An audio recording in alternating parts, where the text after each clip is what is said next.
minor technical difficulties. Are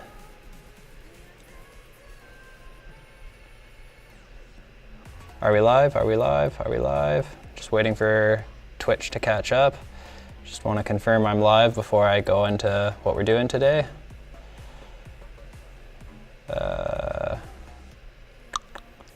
Are we live? We're live. Okay, sorry. Woo, my bad.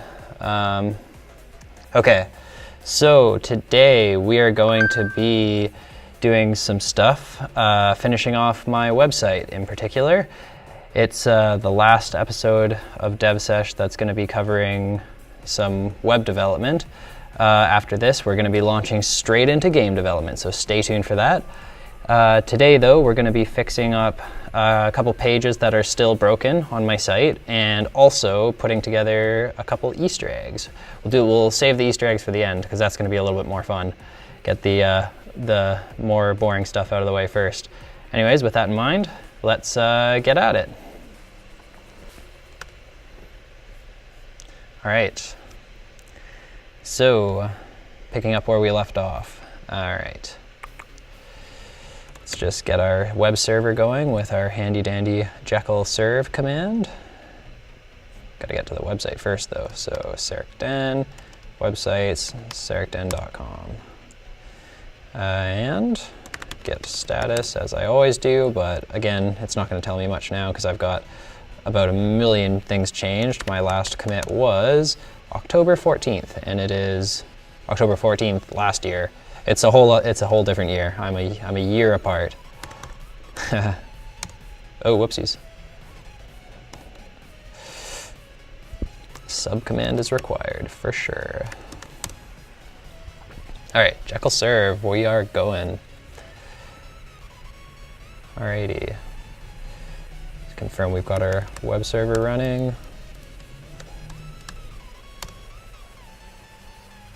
And we're looking good.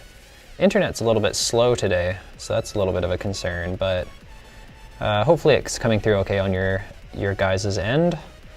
Also, I did throw a little bit of extra padding on the body because I was just playing with some styling for the video, but get rid of that. There we go.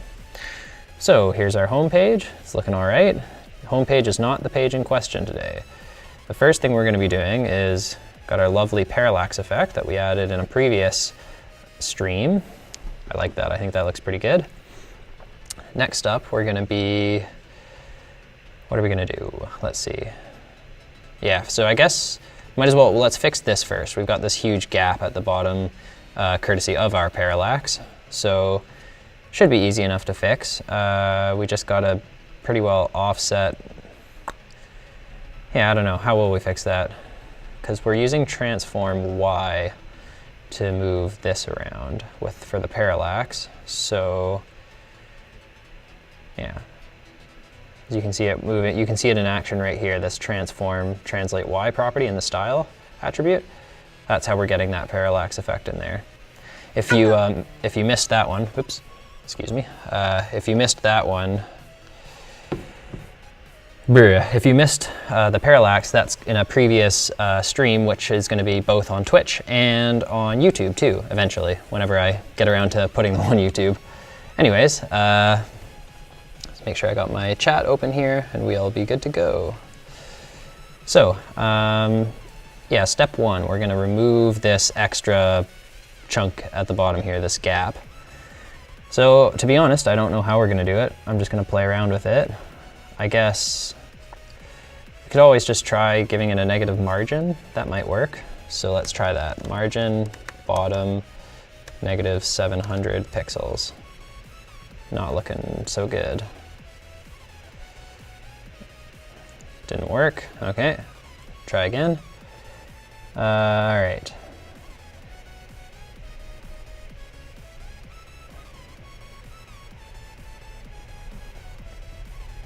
Perhaps we could put something on the body.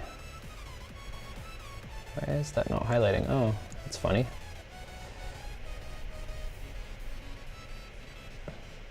So it looks like the body is kind of offsetting as we use this command too, or not the command, sorry, the translate property. Interesting. perhaps we could do something with the body. Let's try that. What if we threw on, give this a try. Height, 100%. See if that does anything. Try putting it on the HTML as well.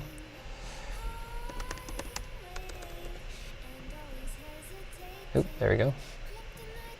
It almost worked. That was weird.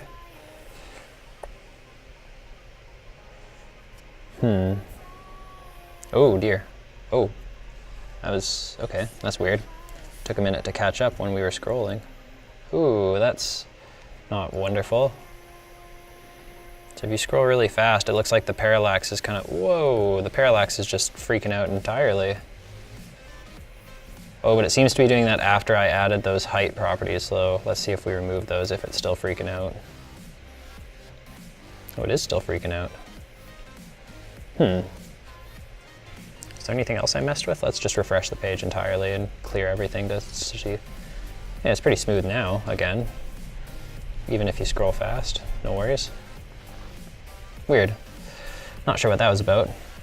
Anyways, yeah, if any of you viewers have any ideas on how we can get rid of this gap at the bottom here, feel free to throw it in the chat, because I don't know how just yet.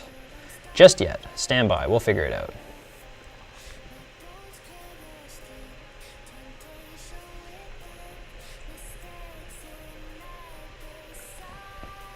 What if we just say height 100% instead of min height? Oh, hello. Hey, don't know why, but that seems to have kind of solved it. Is that the same? Just gonna refresh this and make sure that's the same positioning we had. My life is a mess. I started from C# and Python and Java. Now I am in Ruby. Don't worry about it, man. Adune me. Hope I'm saying that right. I totally get you. I started with Java. I moved to ActionScript 2, and then I don't know. Then I started learning like PHP, and I just, it's all over the place. It's a mess. We're all a mess. Don't worry about it. I'm just gonna, yeah, so I gotta refresh this, make sure this is in the same position. Let's just do that, confirm. Watch that. Why are things going so slow today? I really hope this stream is coming through for you guys. My internet's pretty slow at the moment, which is bizarre because I'm not at home, I'm at my office, and the office internet is really solid. Anyways, hopefully it's coming through okay on your end. Yeah, okay, so anyways, confirmed that that is working. So yeah, really, I guess we'll just, this container property, we can change min height to just height, and we should be good to go. I hope. I mean, this is the thing with CSS, is you change one thing one place and there's a good chance you're gonna be breaking something somewhere else. Hopefully that's not what we've just done, but yeah, so anyways, main.css line 98. So main.css line 98. So just change that min height to height. And yeah. Look at that, it works. So what other pages are using container? I just want to do a quick little sweep and make sure we haven't broken anything immensely. Home page is looking good, I'd say. Get rid of the dev tools. Home page is looking good. Oh, you're 15, whoa, okay, well, hey man, it's all good. That's sick that you're starting that early. Yeah. I started game development with Flash games long time ago. What is the best CSS tutorial online? You know, a lot of people disagree with this, but I think W3 Schools is just fine. It'll get you through the basics, and then when you want to get on to more advanced stuff, it's just trial and error and reading tutorials and stuff, and, well, tutorials and blog posts and whatever, so there you go. Just threw a link in the chat for you there. Anyways, this page is looking good, so get out of there. Blog is looking good, obviously because we just fixed it. And projects is looking, yeah, it looks fine to me. Oh, no, it doesn't. Whoopsie daisies, that's pretty busted. That could have been busted before we changed the height, though. That might have been a fragment of something else, so let's just hold on a moment. Oh, that's interesting. Oh, it looks like we're overflowing out of the container. But, I mean, it's kind of, yeah, I'm not totally stoked on that. That's a little messy, but it works, so, you know. Yeah, you know what? It works. Adun, you started hosting me. Thank you for that. To be honest with you, I'm still pretty new to Twitch, so I don't actually know what hosting me means, but it sounds positive, so thank you, sir. Sir or madam. Again, not sure. Adun seems kind of gender agnostic. So yeah, we're overflowing out of this container, which isn't really ideal. That could cause some weirdness in the future, and I'm probably going to want to be specific with my overflow, just in case other browsers default to something else. So we'll say overflow visible. Oops. This isn't going to change anything for us, but that's just for browser compatibility, just in case for some reason, because I'll show you what might happen. So looks fine here. But watch, if we change this to hidden, still looks fine, but now scroll down. Oh, well, okay, you can't scroll down, so that's a problem. But yeah, visible is fine, that works. So just throw that on there as well. How are you guys feeling about the music, by the way? I just downloaded a whole bunch of copyright-free music and got it linked up to a little player thing. I think you can slap height 100% on HTML body and that container will fill the page. Yeah, you're right, I think. That's a great idea. Thank you for that, KidQueb. All right, let's see. Height 100% on the body and height 100% on the HTML.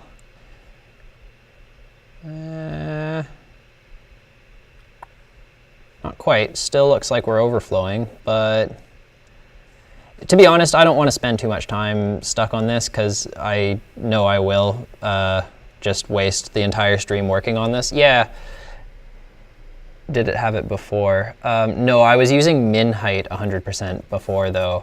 But the problem was, if you weren't here for this, the problem was we were getting a gap down at the bottom of the page because I've got this, well, can't really see it on this page, but if we head over to the blog, I added this parallax effect in the last tutorial, in the last, not tutorial, last stream.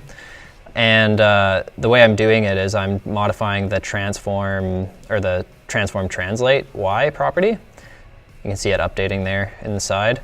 But yeah, if you go down all the way to the bottom, content box is margin top 100. Oh, whoops, yeah, sorry. Looking at the wrong thing. Not content box, we want container. This here was min height. And if you change that, you'll see, you can scroll right down. Oh, now hold on just a minute. Are we cutting off some of our posts? Oh no, we're not, okay. Yeah, you know what, I'm fine with this. This is not, it's not the best solution, but it is a solution. So yep, height 100% for now, that works. Maybe we'll get something better in the future, but for now, it's fine. I think this being busted up here is a markup problem because I did change the markup a little bit for the blog page. So it should be pretty straightforward. We should be able to fix that easy enough. Oh, look at that nice cursive font while my fonts are loading. Damn, why is my internet so slow? Good Lord. Anyways, whew. I think I'm the only one in the office. unless someone like started downloading like 1,000 movies on their computer or something, which I hope they're not. Anyways, hopefully this stream is coming through okay for you guys. I'm just gonna press on and keep going no matter what. Hopefully it's all right. Anyways, this isn't the page we need to fix. We are now fixing projects. So I guess first for projects, we're just gonna, man, like this is localhost. This is just like a couple external things that are taking forever to load. Like other than the fonts and the icons, yeah, everything else is local, I think. What else do I have in the head? That's fonts, or icons, fonts. Yeah, it's just icons and fonts. Everything else is good. What is that? Chrome extension. Oh, I should disable that real quick. All right. Just see if that got rid of that random tag that was being injected. It sure did. Cool. All right. So, time to fix up some markup. Bring up the, I guess it would be the blog.html is what we want on one side. Cool, there's one. And over here, let's get projects. Oopsies, projects.html. Cool. So yeah, we just gotta fix up this markup here for the header. So first of all, the header 8 element gets moved out of there, out of the content box and above it. Now we're wrapping the h1 with a div, and I believe that's it. That should fix up that gnarliness we were looking at just a minute ago. All right. I'm gonna get rid of that. Oh yeah, let's just do that now. Get rid of that. And yeah, let's take a look. Bam, look at that. Looking almost good. Just gotta put a background on that and we're pretty much good to go, I'd say. Cool.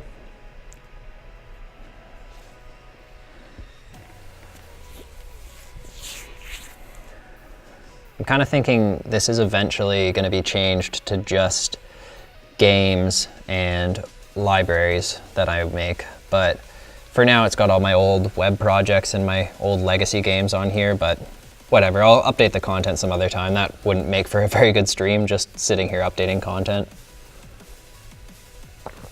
All right, let's get at it. So yeah, first things first, we need to put a background on these guys, which is what? The article divs? Oh no, just the article itself. Are they all articles? They are. So, article.project, that looks promising. Yeah, cool. Or snippet? I don't really remember my naming convention for this. It's been a while since I worked on it. I'm just going to put it on project. That makes sense to me. So that's main.css 518. 518. Bam. Article.project. So we want background color. There it is. That yellow we're using everywhere else. And there you go. Now we've got a project. That actually looks quite good. I like that. I think that looks decent. Down to one viewer. Sorry, I'm losing you guys. I know this isn't the best, the most entertaining stream yet. We're getting there. We're going to be doing game development eventually. That's going to be much more exciting. Just got to get this website out of the way and be good to go. So, let's see here. I guess why don't we throw the parallax effect on there too? We've got that running in main.js, I believe. And the attribute we're looking for is parallax offset.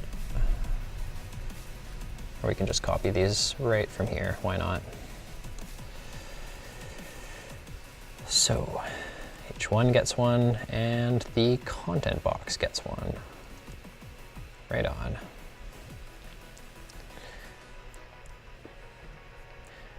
Reload that, and there you go. Now we've got a parallax effect on there too.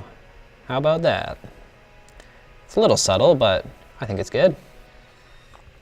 It's all about those subtleties for animation. What am I building this in? Jekyll? That's right. Yeah, Jekyll RB. You got it. Yeah, I love Jekyll. I love the liquid templating language. I think it's solid.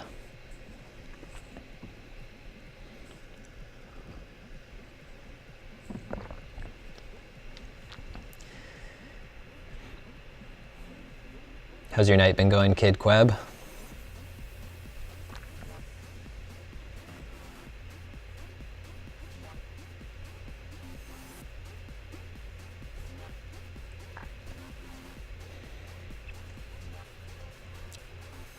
Let's get back to our blog page here. Man, those fonts loading are bugging me. Ooh, that was a little bit Whoa, what's going on?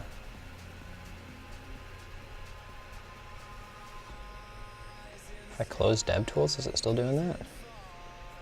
Not really. Maybe it's just when I'm...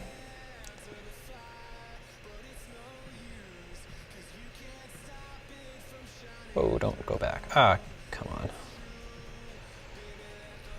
Oh, wow. Really sorry about this, guys. I no idea why the internet's acting up.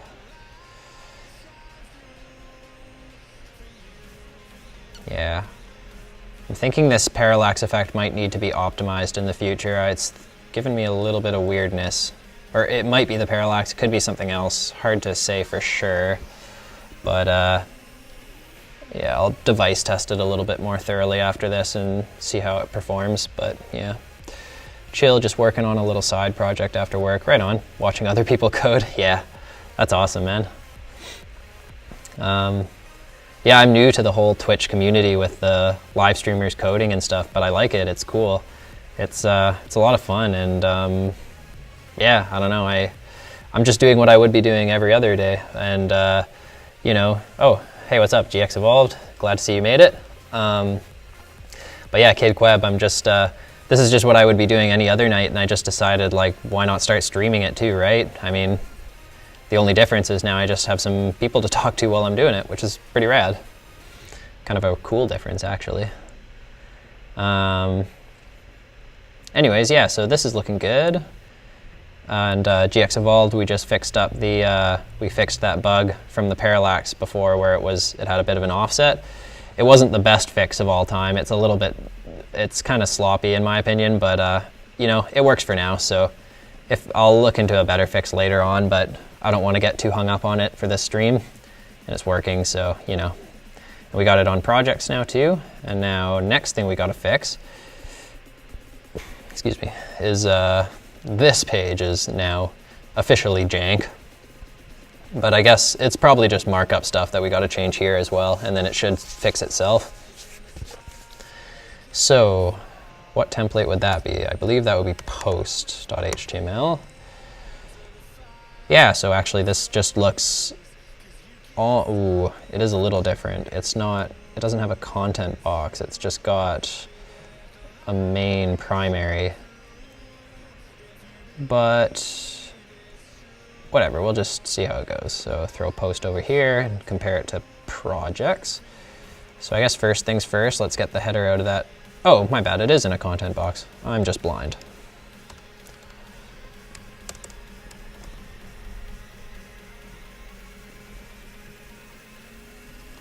All right, got the header down, and we need that extra div right in here.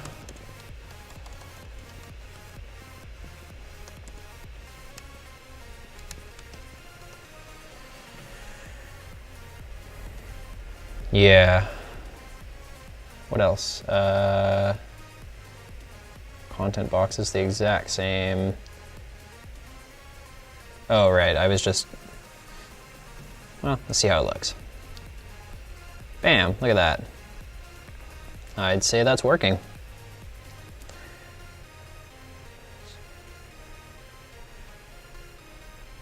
Yeah, right on. Cool.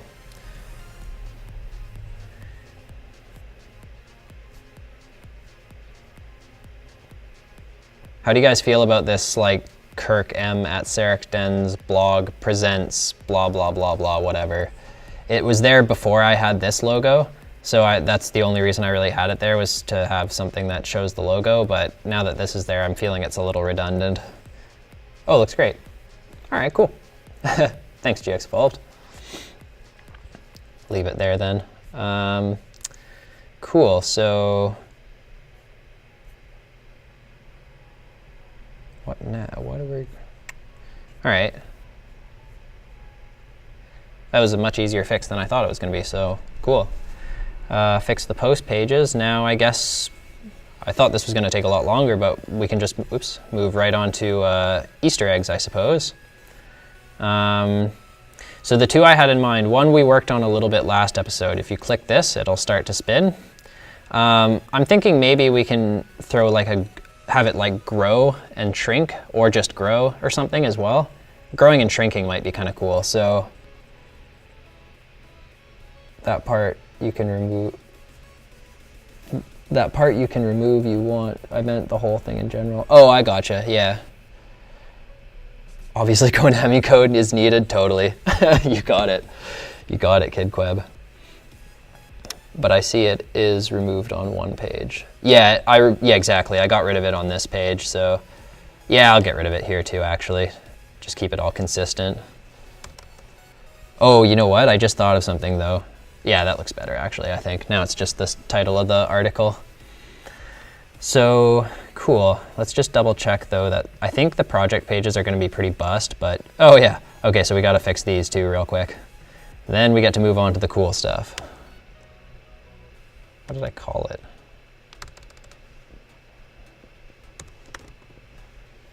Content.html, maybe? No, I don't think so. Is it not using post? That's weird. See what content.html is. Oh, yeah, this looks like something, so yeah, okay, let's just, actually, you know what, before I start changing code, let's just confirm that that is actually what we're using. Posts, articles, or not articles, actually my bad. Projects is what we want. So what, no, games, how about games, Avon's Adventure.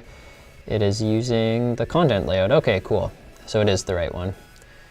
All right, so let's just do our quick change here. Make this real quick.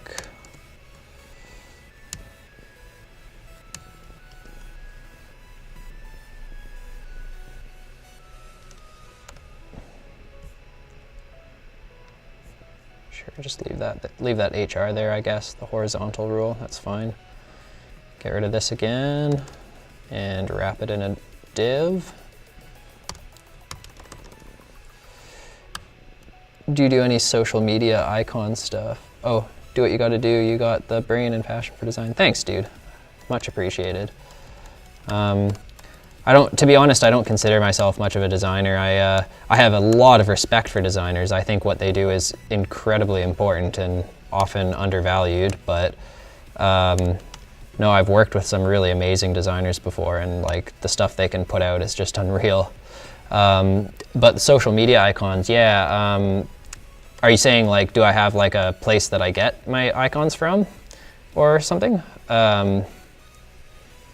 Oh, this page is a little bit different. It doesn't really work quite yet with the rest of the design. Also, this Project G13 thing is just some like crap that I put on there. I gotta change that. That's some old stuff. I wanted to have like the title on the second line of the project and then the something else up here, but I just didn't know what to put. So I was like, yeah, Project G13 sounds legit.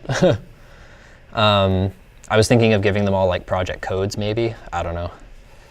But yeah, social media icons anyways. If you mean like, do I have a place to get icons for those? I most certainly do.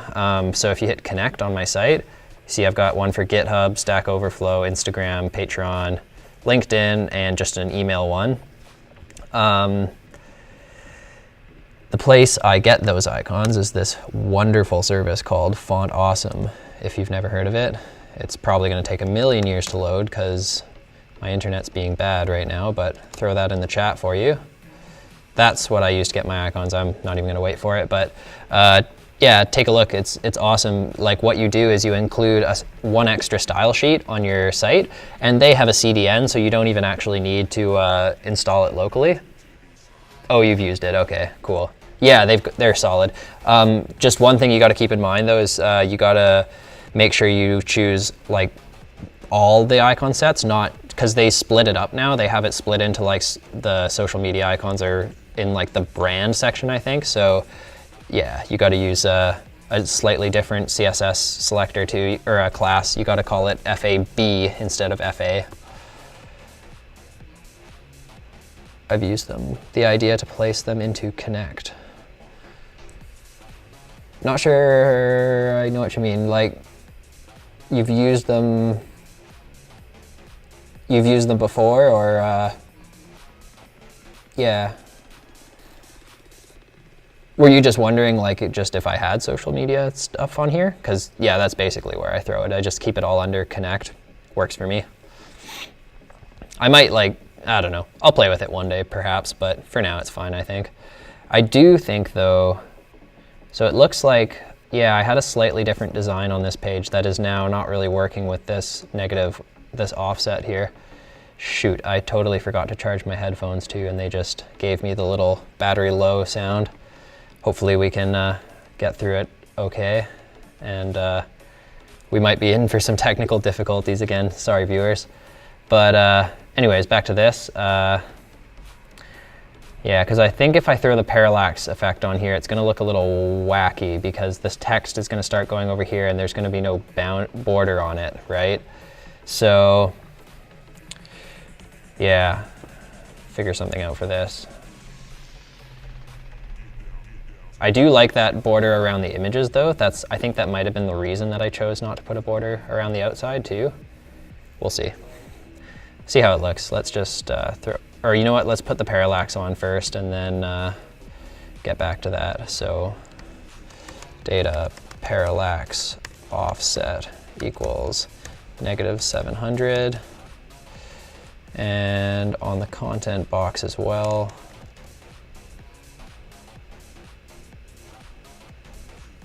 oh, whoops, I'm on the wrong thing. That's post. Did I not put parallax on the post yet? Hold on, stand by. I did not. All right. Well, whatever, let's put it on here too then. Can never have enough parallax, right? Totally not true, you can have too much parallax. I've seen it before. You can overdo anything. Whoa. Just like that, apparently.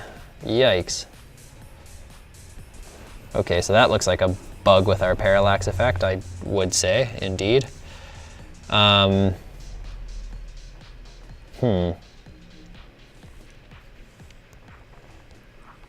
gonna come back to that later. I don't really want to get into that can of worms just yet. Yeah. I'm thinking it's just because there's not enough content to like actually scroll that, to, yeah, actually, no, I don't know. I'm not sure. Have to come back to that. But for now, let's clean this up so it looks all right with that overlay thing, or not overlay, the negative margin we threw on there before. So yeah, was it content box that I put that styling on before? I believe so. Ooh, that internet. Come on. That's not what the font actually is. For those of you just joining us, it's a little, my internet's being a little bit finicky at the moment, which is really odd because I'm at my office at my work, but I'm not, it's weird. I don't know. Could I see the parallax working on a page you implemented it already? You didn't see it? Oh, sure, yeah. On all the listing pages it exists at the moment. Oh, whoops, I just clicked home. Oh, jeez. Sorry, this internet. Oh, wow. What is happening? This is a disaster. Oh, God. Okay, well, I mean, ignore the terrible fonts, but that's the parallax effect right there. See, when I'm scrolling, it almost looks like there's a layer and it's a little bit closer to us because it's moving a bit faster than the background. That's the parallax effect. You can only really tell when it's on,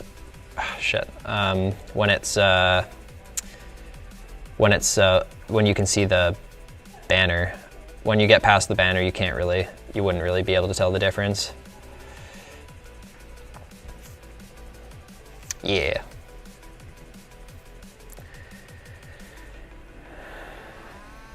Gonna have to figure out that bug though later. Oh, that fallback font is pretty horrendous. I almost want to change that just for people who are on really slow connections. Gotta keep everyone in mind when you're developing for web, you know? Accessibility is super important, but also so is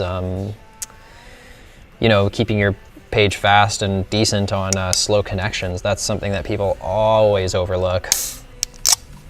Thanks, man. Much appreciated. Yeah, I like parallax. I think it's a pretty cool effect. First time I saw it, I was like, what? You can do that?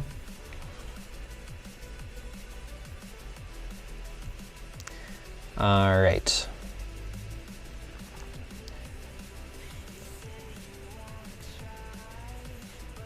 Oh, right, I was gonna figure out which place I was putting that on. I guess I can figure it out from the list page, can't I? Is it on the... Oh, it is the main.primary, okay. So let's keep that there. So this is just main, not main.primary, I see. Oh, it has no styling on it. Wow, that's interesting. I guess I can just throw the same class on there, couldn't I? I could just say this is primary as well. Kind of repeating itself, saying using the main element and calling it primary is a little silly, but whatever, it works for now. Yeah, it looks like that's what I did for the blog posts as well. So let's see how that looks. Oh, good, but, nah, oops. Oh man, I gotta disable that back and forth thing with the trackpad. Do you use JPEG 2000 or any? Not really. I do optimize my images a little bit just by fiddling with the quality, because like JPEG you can get away with using a lower quality and it'll still look really fine with a lot of cases. That was something I learned at a previous job. But any of the like cool, like new, like formats or anything like that, like I know PNG has a better version, I think, as well. But no, I haven't really played with any of that yet. I think the browser support's just not quite there yet, you know?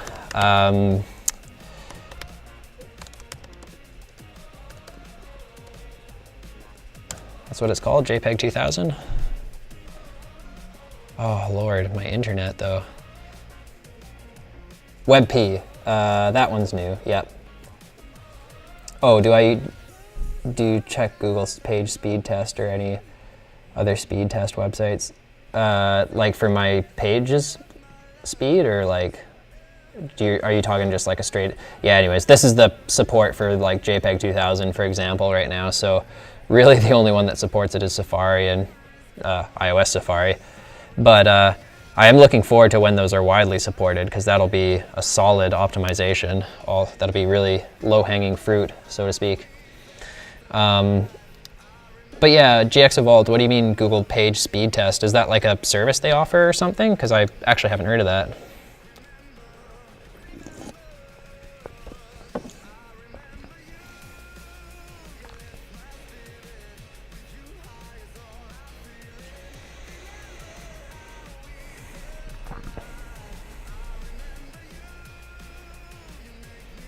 I'm gonna try throwing I'm gonna move that HR down inside the, might as well just put it in the article.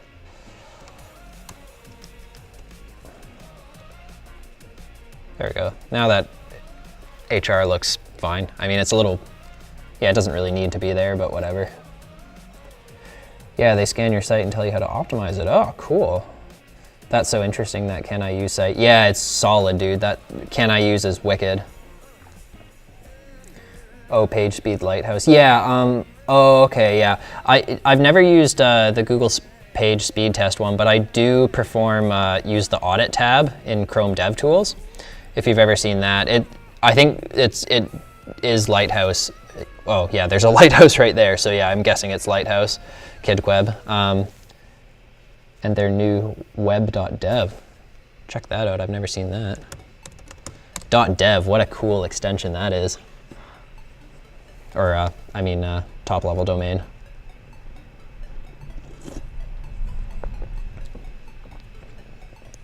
Okay, pretty much runs the same stuff. Cool. Well, man, my internet is just killing me right now. Okay, well, whatever. I'll check it out later, though. That sounds cool. Yeah, the dev. Oh, Google owns it? Really? Oh, man. Didn't know that. How do you guys feel about that new thing Google's doing with the AMP pages? Have you guys heard about that? It's like, they're giving priority in their searches to sites that optimize their site, which is good because, you know, it makes sense that faster loading sites would have better SEO. But the thing that's a little bit shisty and a little weird about it is it's only for like Google's specific ways of optimizing it, and apparently someone told me they even introduced a little bit of their own proprietary like code that they use specifically for this AMP feature. Yeah, I don't know how I feel about that. That's a bit of a a Pandora's box, in my opinion.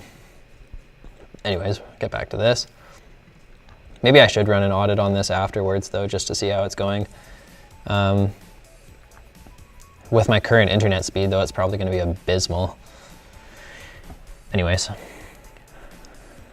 we'll see how it looks with the parallax effect on here too. So this is, content. So data parallax offset equals -700. That is the property, right? Yeah. All right, and throw it on the content box as well. Data parallax offset equals -700.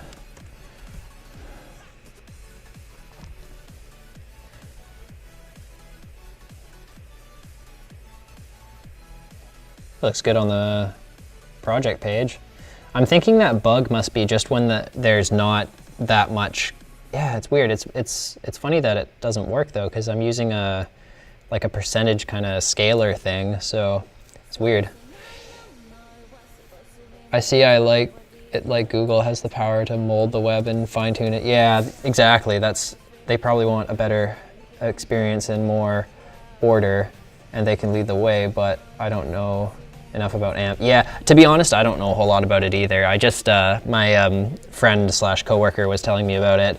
And yeah, it sounded just a little sketchy though, just with the whole like, you know, I mean, whatever. I don't know. I'm sure it's not a huge deal.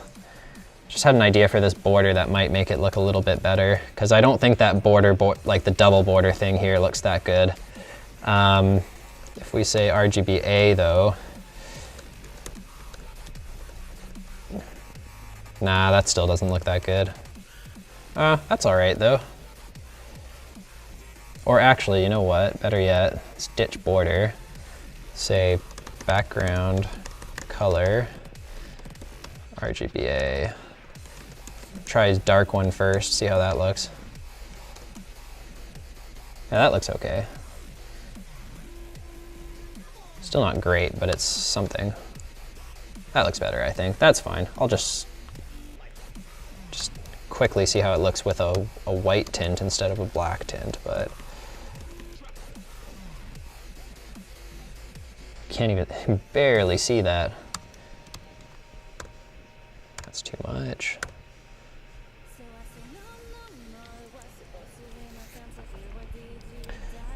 I remember a couple years ago, they made it so Google ranked responsive designs sites better than non-responsive.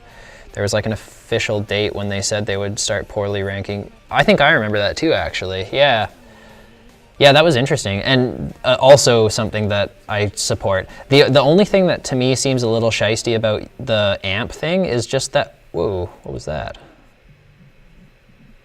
Ooh, sorry, hold on, that's not right. Why is the...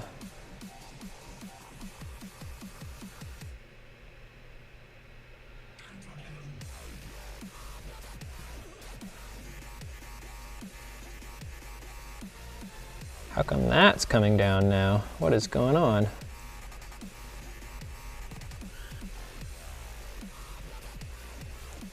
Really not sure why the parallax is freaking out so much on the individual pages, because it's working fine on these ones. Okay, you know what? I'm just going to ditch the parallax altogether on here on the content pages for now.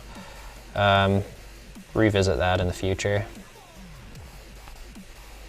But yeah, that's when they started ranking responsive sites better. I think that was a good move, because it's just the worst when you like open up like some site from the 90s on your phone and it just like, you know, you have to like scroll around and like move in like 4 directions to actually read stuff, and yeah, it's just annoying. God, man, why is my internet so crap?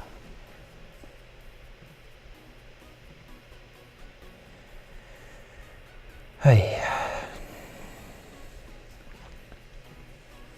Yeah, my apologies, viewers. I'm sorry for the ridiculously bad internet. When we get into the game development, I mean, the internet speed is, of course, still going to count because, you know, you guys are watching it and we need internet for that to work, but hopefully we won't have any of this crap to deal with, because the games are going to be like purely local host. There's not going to be any external assets. And in a perfect world, really, if I had thought this through a little bit more and was a little bit less rapid prototypey with this project, I definitely would have made sure all my assets were local for this project too. So yeah, whatever. Yeah, it's so weird that that parallax is freaking out so much. Whoa, and now my... What is going on? Now my my nav bar isn't turning white when we scroll. Did it just fail to load the script or something? Actually, we can confirm that. Yes, it did. Okay, it just failed to load the script. It's just because of my crap internet. It motivates me to stay on top of the trends and helps small startups gain market share in Google search. Yeah, that's true. Yeah, for sure.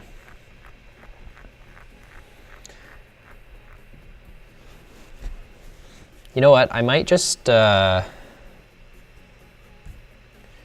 mean, the fonts are going to look like crap and there won't be any icons, but I'm kind of thinking I might just...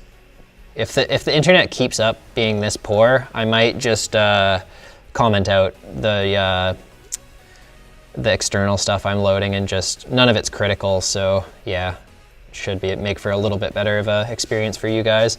Although my site is going to look silly with... It's going to look like... It's going to have silly fonts and no icons, but whatever. All right. So anyways, that's more or less done. We just... Oh, right. Got to fix this double border thing. I'm not too pleased with that. Just try a couple different iterations here. What if we set it only on the top and bottom, perhaps? Nah. What about on the side? Or left, actually.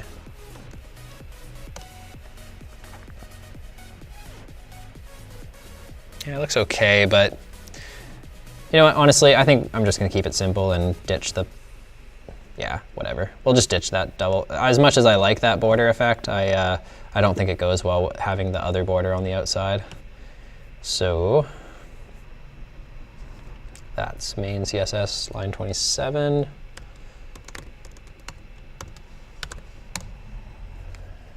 All right. I'm just going to comment it out, actually, because I do like that effect, but with the current layout, I think it's a little jank. Right on. Cool.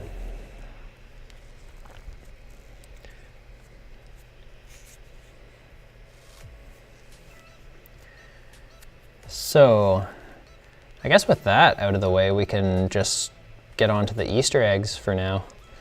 I mean, there's still a little bit of things here and there that I want to fix up, but I'm not sure if I'm going to do that in a stream. I might just do that solo, because, yeah, I don't know that that would make for a very interesting stream, just a whole bunch of debugging. Unless you guys are into watching debugging, I don't know. You tell me. But yeah, for now, we'll move on to the Easter eggs. That'll be the fun stuff. Yeah.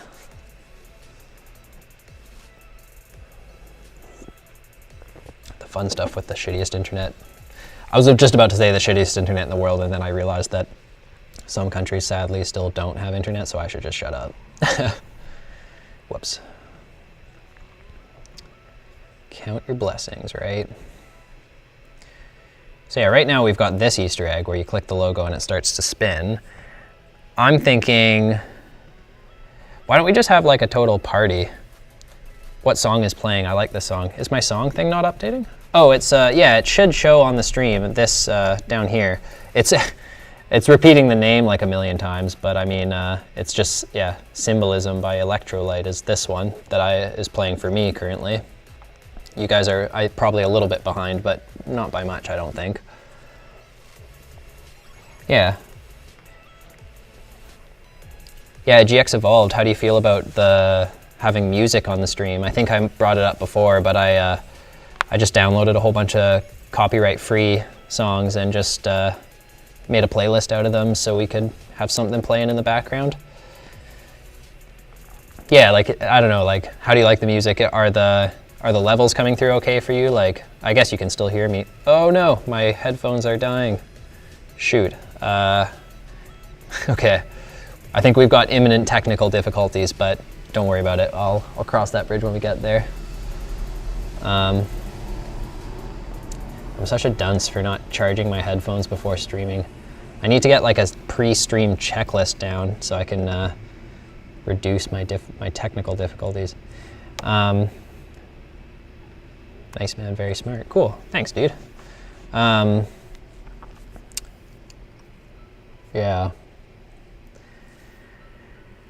Yeah, honestly, if you ever get into streaming yourself, there's like a wealth of tutorials out there for OBS, which is the streaming software I'm using. It's open source and sounds good, volume is good. Cool, good to know. Thanks, man. Yeah, I honestly like fiddled with the volume for like almost an hour, just trying to like fine tune it, and like I made like a bunch of recordings and just like listened to them again. Oop. Okay, I lost one headphone, I've still got the right one. How much battery do they actually have? Oh, the right one's got 9% still, so we might be good for a while. I'm just guessing when the headphones die. I'm assuming it's gonna start playing out of my speakers, and if that's the case, you know what, actually, I'm just gonna try and avoid some technical difficulties here. So, no, it won't start playing through my speakers. It'll probably keep playing for you guys though. So you know what, I'll just make do without music for a while. That'll be fine. All right, cool. So yeah, let's get those Easter eggs going. That's the funner part of this stream. So I was kind of thinking it'd be cool to have like, I don't know, just like if you click the logo, it'd be like party mode. And so like, it's already spinning, so that's kind of cool. It's like a bit of a party-y thing. But I'm thinking too, like, oh, if only I had drawn up some sprites or something. Well,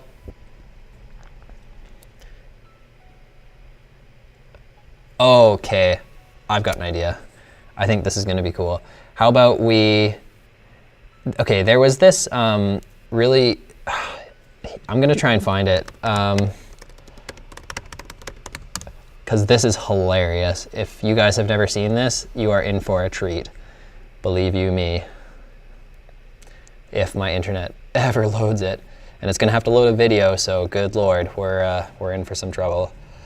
I just hope I don't get in copyright trouble for having the song play in the background. Here it is. Okay, I am definitely linking this to you guys because this is the funniest thing I have seen on the internet for some time.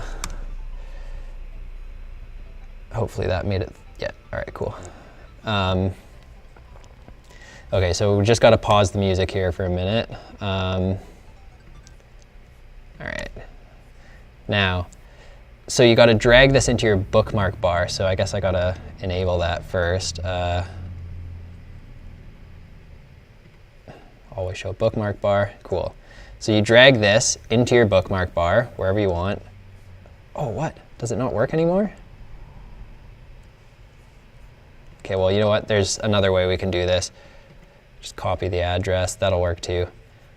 I don't actually like having that bookmark bar there, so get rid of that. But okay, so anyways, basically what you do, when it works properly, you can drag it into your bookmark bar as like an item in your bookmarks. And then on any page you want, anywhere on the internet, you can click that bookmark and then watch what happens. Ready for this?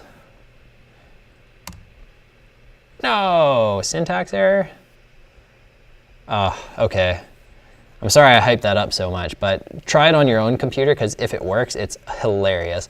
Pretty much what happens is a little video pops up, a YouTube video shows in the right corner, and it starts playing the Turn Down for What song. And when it plays it, the website just starts like slowly like freaking out. And then like when the song gets really intense and it's like, turn down for what? It just like, the website just starts freaking out, and like and it works on like almost any website, which is cool, but unfortunately not working for me at the moment. So, oh, you know what? One sec. Maybe it'll work if I throw it up here. Oh, okay, that just Google searches it. Anyways, I tried. I'm sorry, viewers. I'm on iPad, or I would. Oh, gotcha, yeah.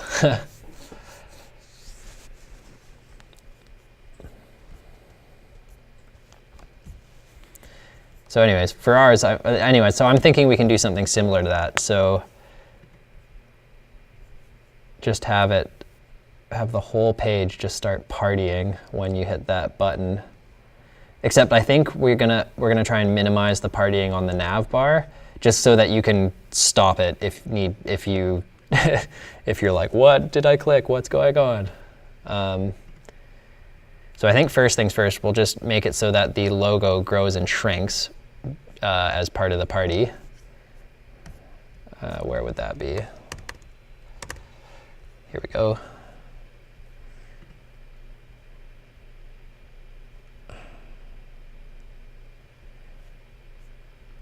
Here we go. So we'll throw in a little bit extra in our keyframes. So we're going to rotate from, oops, not in there. Oh, we don't have to add any. We can just add it right here. Scale 1, so it's going to start at its regular size. It's going to go up to, let's just say 2. See how that looks. So it should oscillate between those. If my internet ever loads. Oh, it's doing still detecting a slow network, but anyways, if the JavaScript's loaded, which it is, we're good to go. Okay, y'all ready for this? Oh, it just jumps back. It doesn't, oh, I know why. Okay, so it's because I'm scaling it, I'm upping it by, thanks, man. Yeah, that's it's actually mostly CSS, if you believe it or not. The only thing we're doing with JavaScript is just adding and removing a class, just this egg active class. See, if I take it off, it'll stop. And if I put it back on,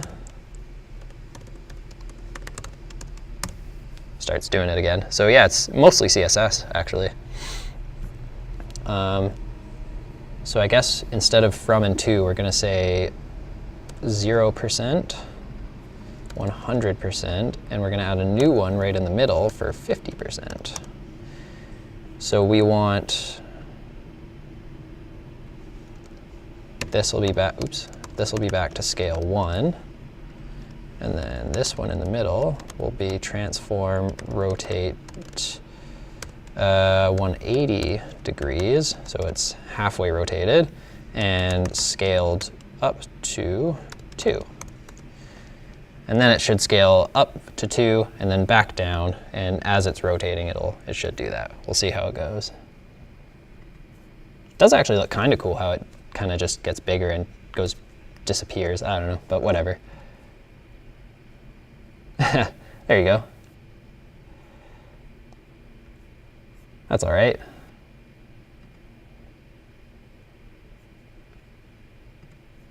Cool.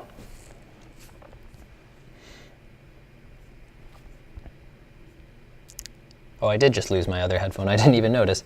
So is the music still playing for you guys? Oh, right. No, it wouldn't be because I paused it. Doy to doy. Oh, yeah, okay. Here I am thinking the music's not playing. I'm paused it and didn't replay it. What a dink I am. All right. That's cool, all CSS for sure, dude. It's CSS is powerful, man. Like, especially when CSS 3 came around, it's like, yeah, you can do some pretty solid stuff. And now we're kind of on the precipice. We're the early samples of the CSS grid layouts. We've got Flexbox, and browser support for Flexbox is pretty solid. Solid enough that, in my opinion, you can just use it, unless the site has to be like really backwards compatible. And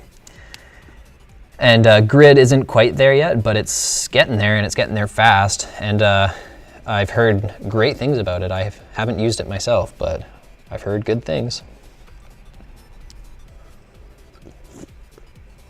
So yeah, let's keep the Easter egg game going. So what else can we mess with on the page? We could... It's got to work on every page too. That's a little bit of an extra challenge. So I almost want to just start modifying the body, you know?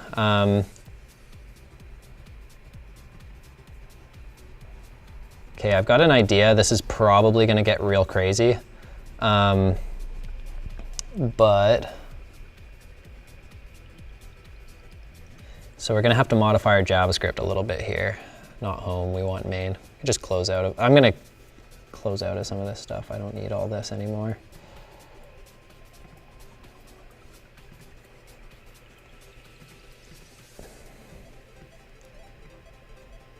Oopsie daisies. Cool.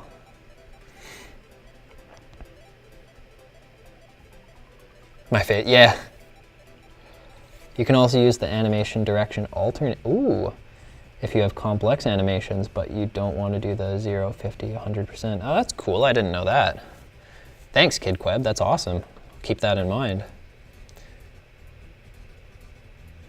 Oh, yeah. That's a good idea. Have a smirk or do different things if you edit the original graphic. Yeah, that's a good idea. I won't do that in this stream just because, like you said, I'm going to have to edit the graphics. And I mean, it's possible, but yeah, this is supposed to be mostly coding. So I'm going to have a separate live stream actually for doing drawing when we get there because, you know, I got to draw the graphics for the games too. So I figured it makes sense. And I've already looked into a way that I can do a similar layout to what I'm doing now, but have the iPad screen showing instead of my computer screen.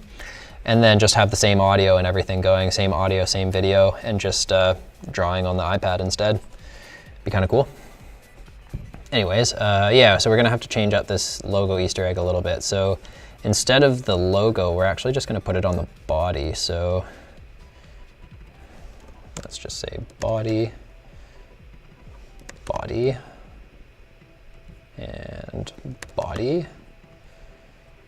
That'll do the trick. And I think it's just document.body. That'll grab it for us. We could use query selector, but we don't have to. Let's just confirm.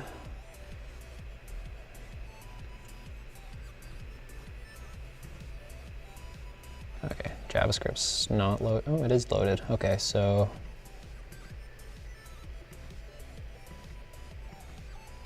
well, it has a class and it didn't before, so that's funny, but it doesn't seem to be working.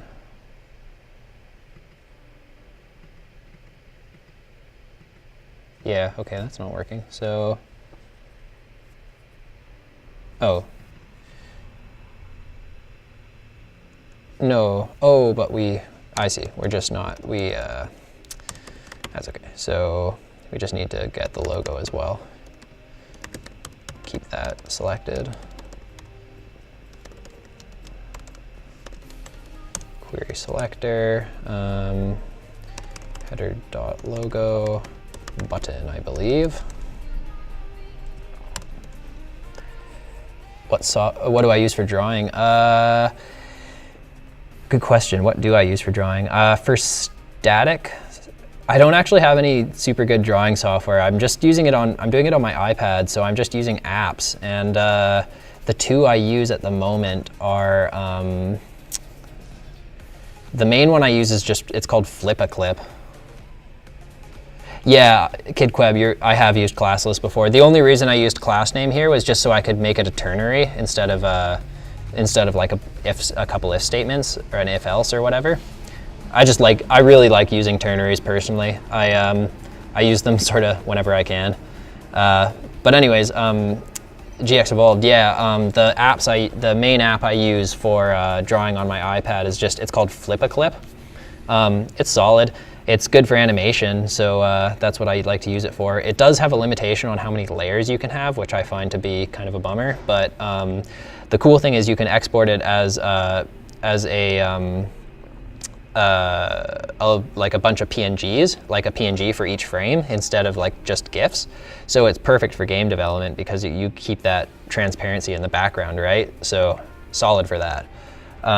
Would recommend. You do have to pay to get all the features, but I mean, it's not that expensive. So if there is a free version, a free alternative, that'd be cool. But whatever, it was like $10 or $12 or something. Anyways, so we've got our logo again, so we should be good to test that now. And the animation isn't going to happen anymore, but classless.toggle. All right, man, you got it. You're on it. Cool. Classless.toggle. Good to know.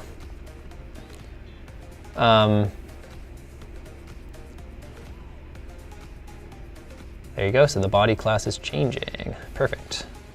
So now we can access the rest through CSS. But instead of saying button egg active, we're going to go like this.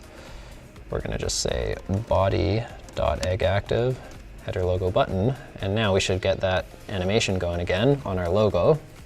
But the difference is we have the class being applied to our body now instead of the logo, so we can extend it and make all kinds of other stuff happen on the page with the Easter egg. But I get you, sometimes being verbose is nice. Yeah, you know, it is. It's I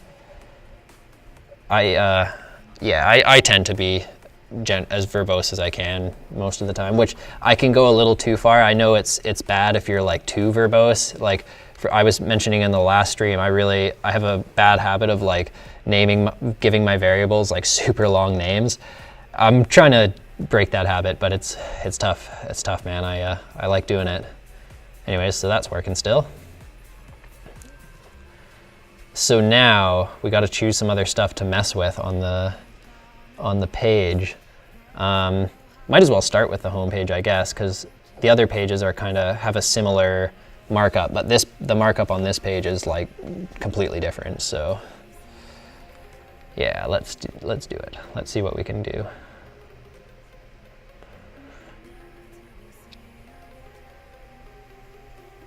All right, I've got one idea that is not going to be very performant at all, but I'm going to move all this stuff somewhere else too. I'm going to move it right down above the media queries, I think, just because this is all bonus content. Definitely, man. Hardest part of dev is naming things. I agree with you on that.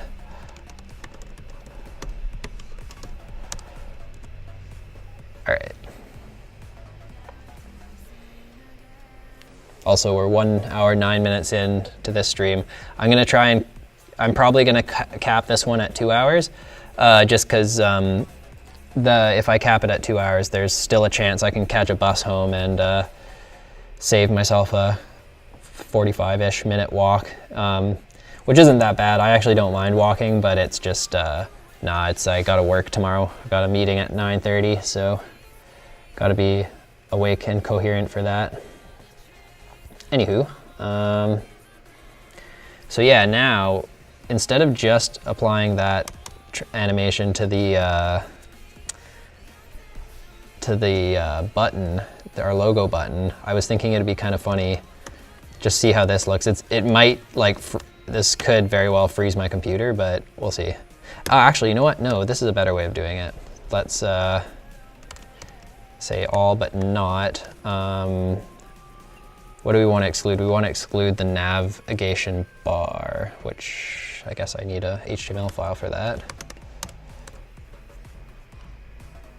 Nav primary is what we want to, no, sorry, nav bar, not nav.bar. So now that means what this is selecting is this is selecting all of the direct children of body of any star means any element, but we're saying not the nav bar. So basically, if I collapse all of these, it's a good way to illustrate it. What's going to happen is we're going to, I mean, you don't see the no script and you don't see anything for the script. So I guess really what's going to happen is all of these elements minus the nav bar. So all of these elements are going to start, well, that's what we're selecting, and y'all will see what's going to happen.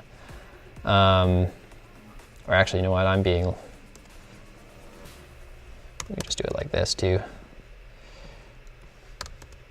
So how to make a page party in like 10 minutes. Once my site loads because of my slow internet. It's not always like this, I promise. This is the first time I've been streaming and my internet's been this rough, so it's a little bit of a bummer. But anyways, okay, here we go. Ready? 3, 2, 1, activating party. Okay, so that didn't work. Sorry for that build up again. All right, why didn't that work? My selector must not be working. Yeah, because even the logo's not working anymore, so.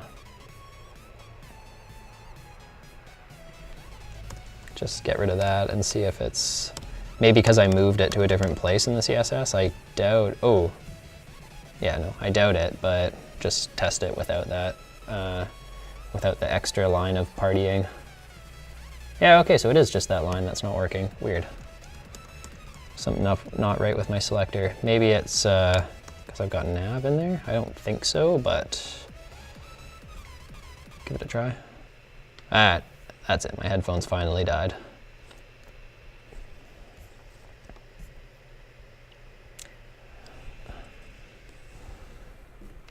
Oh, you know what? I'll be smart and I'll actually charge them.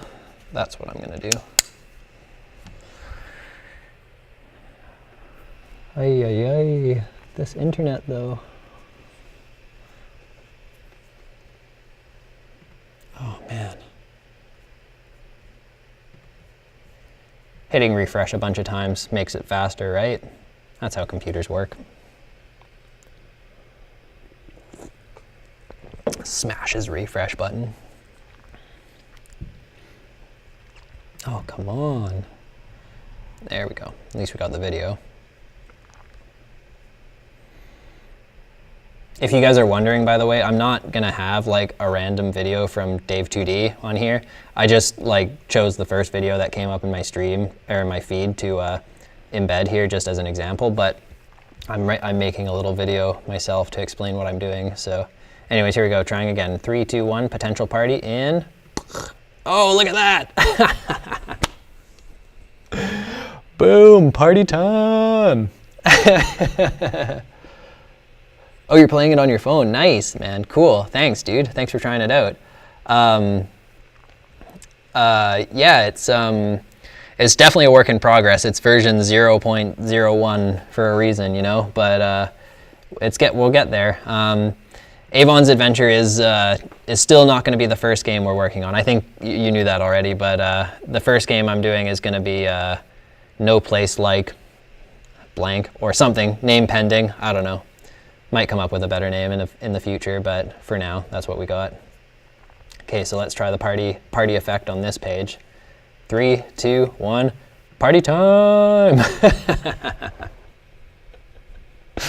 Oh, great.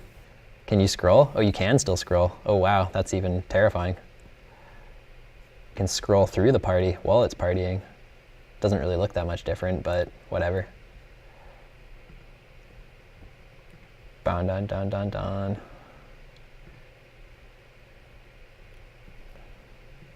Yeah, so it's only if you click the logo. If you click this, nothing else happens. I'm thinking maybe if you click this, it'll just bring up the this connect dialog. That'd make sense, I think.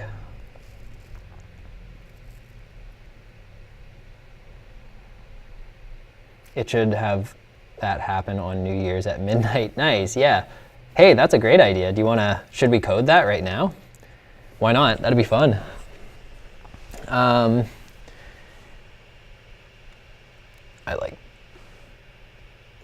You like that name? Like the name Avon's Adventure, or the name No Place Like?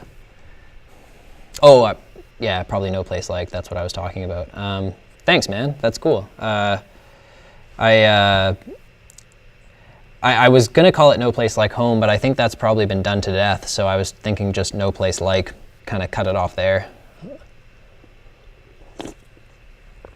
I mean, everything's been done before, right? But you know. Dun dun dun dun dun dun dun dun dun. No Place Like. Yeah, cool. Right on, dude. Thanks. I appreciate that. Yeah. Yeah, it kind of made sense with the story of the game, because, like, you know, the whole idea is that there is no place like the Earth in the universe. As much as we think there's all these planets that can inhabit life, and in reality there probably are, but yeah, that's kind of one of the twists of the story in that game, is that actually Earth is the only place in the galaxy that can support life, or the universe, or whatever. Probably our local galaxy or something. Anywho. Yeah, so why don't we, that's a great idea. Why don't we code it so that that will just go off at midnight and it'll freak out for like maybe 10 seconds or something, and then it'll stop. We obviously won't be able to test it. Yeah, the sword actually doesn't work at all. You're right. That's that was like the next thing I was going to implement, was a sword, like get him to swing a sword. But that's, yeah, at the moment it's no, those little guys are just my friend from Texas is a really good artist, and he sent me like a couple drawings, and I threw them in the game because I thought it'd be kind of cool. Got his permission though. I didn't just like steal his drawings and put them in my game, but yeah, I threw them in there. I cut out the backgrounds and just made them sprites, and yeah. 10-second countdown, and then it goes normal at midnight. 10-second. Oh, yeah. Like the countdown is always the crazy part. Yeah, totally. I gotcha. All right, so let's figure this out. Let's do this. This will be fun. So that's the logo Easter egg. Or let's call this the logo party Easter egg. Why not? And then we'll call this one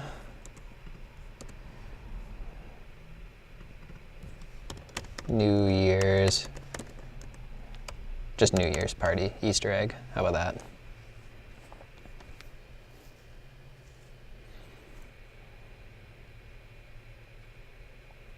Yeah, right. That's what's so awesome about coding, man, is that like there is just so many things you can do with it. Like it's just the sky's the limit, man. Like if you can dream it up, and you can put it, like if you can imagine it within like a two-dimensional screen and like interacting with it with buttons or a touch screen or something like that, the sky's the limit. You can really honestly do almost anything you want. And that's one of the reasons I absolutely love coding, man. It just like, yeah, it blows me away.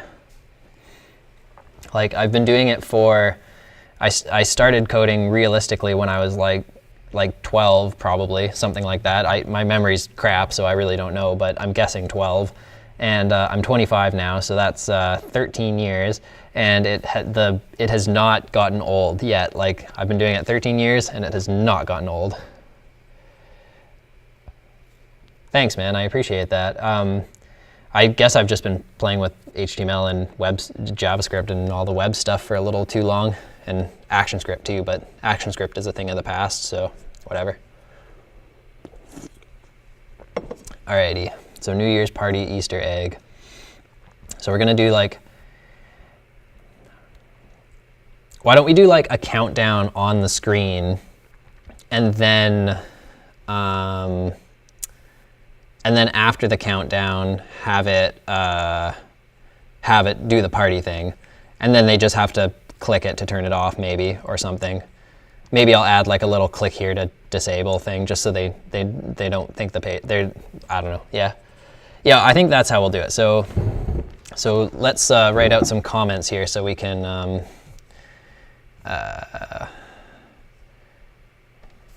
So we know what we're doing. I like this way of writing it because it's. I think it's helpful for you guys, but it's helpful for me as well to just have an idea of what's coming next. So let's say first, grab all necessary elements. Countdown, then go crazy. Cool, nice. Let's do it. So grab all the necessary elements, i.e. So I guess we're going to have one. You know what? I'll do the markup after. For now, we'll just keep the comments kind of simple in here. Or you know what? Actually, why don't we just do the markup now so we can have it ready to go. I think we'll just call it div dot. I don't know. NYE countdown. Or maybe I should have it so it injects this only on New Year's Eve. That'd probably be better because then there's not like this random div just hanging out for the rest of the year. Yeah, okay, so first, let's say, so I guess first we're not going to grab elements, we're going to inject the New Year's countdown on the appropriate day.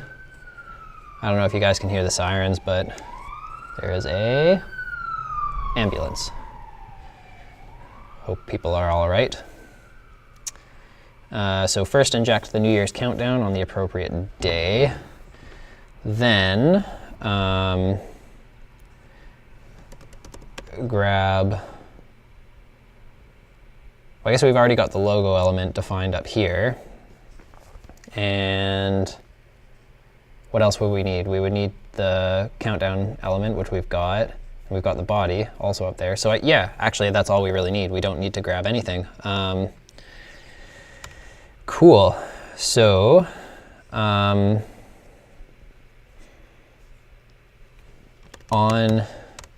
New Year's Eve,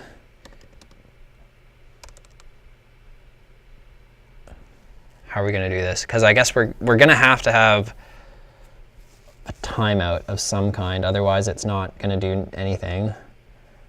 But we don't want to have that timeout all the time because I doubt it would cause performance issues if we're only repeating once per second. But like, still, you gotta keep people with low spec devices in mind, right? You don't want to like make things too crazy so that it doesn't work on everyone's computer slash phone.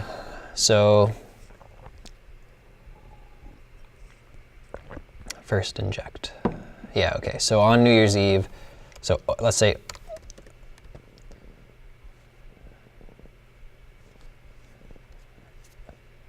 only on New Year's Eve, start a timeout, start a countdown timeout, and assign it to a var. The reason we're going to assign it to a variable is so that we can clear it after the countdown finishes. But that'll be at the end actually, so we want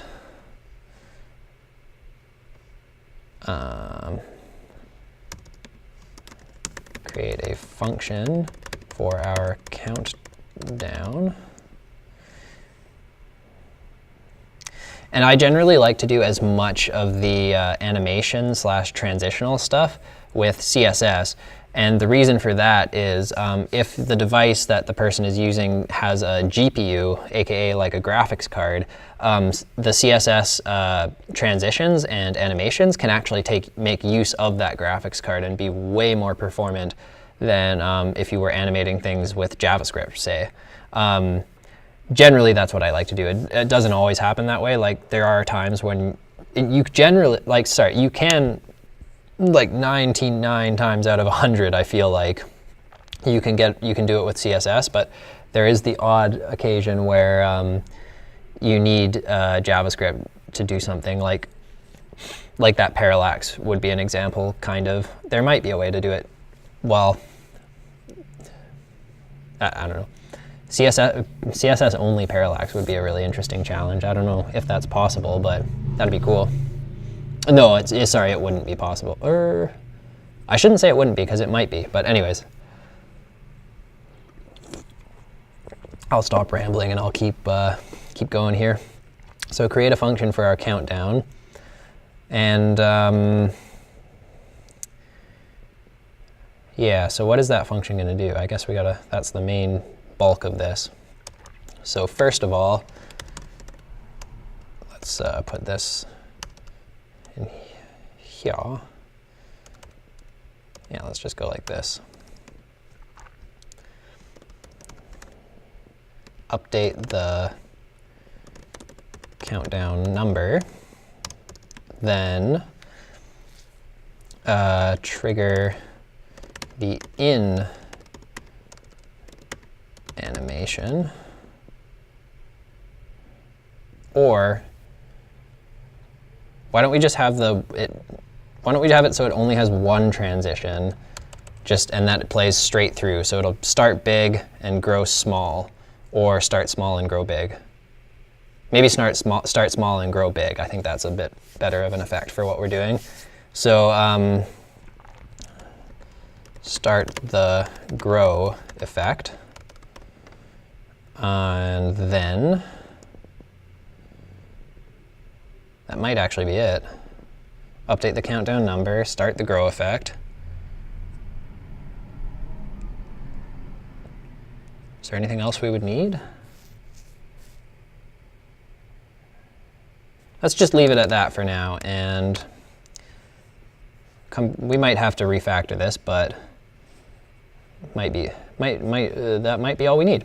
Okay, so yeah, first things first. I guess we can just wrap this entire thing in an if statement, checking the date.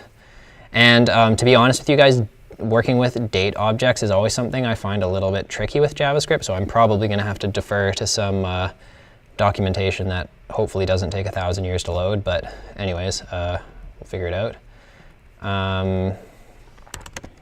JS check current date. While that's figuring that out, let's just say var current date equals null.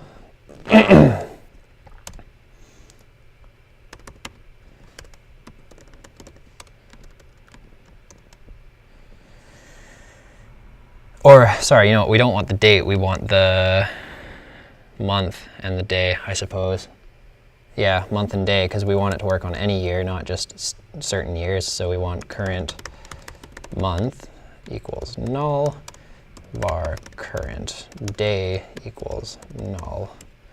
So if current month equals 12, I don't know, for December, and current day equals, yeah, I'm gonna look real dumb here, but I actually don't remember what New Year's Eve is. Hopefully it'll just tell me.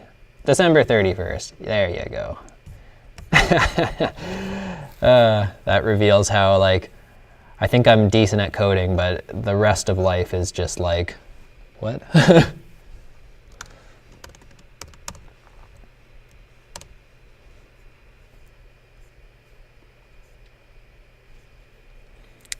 Yeah, so that's this is actually, oops, that's going to wrap everything.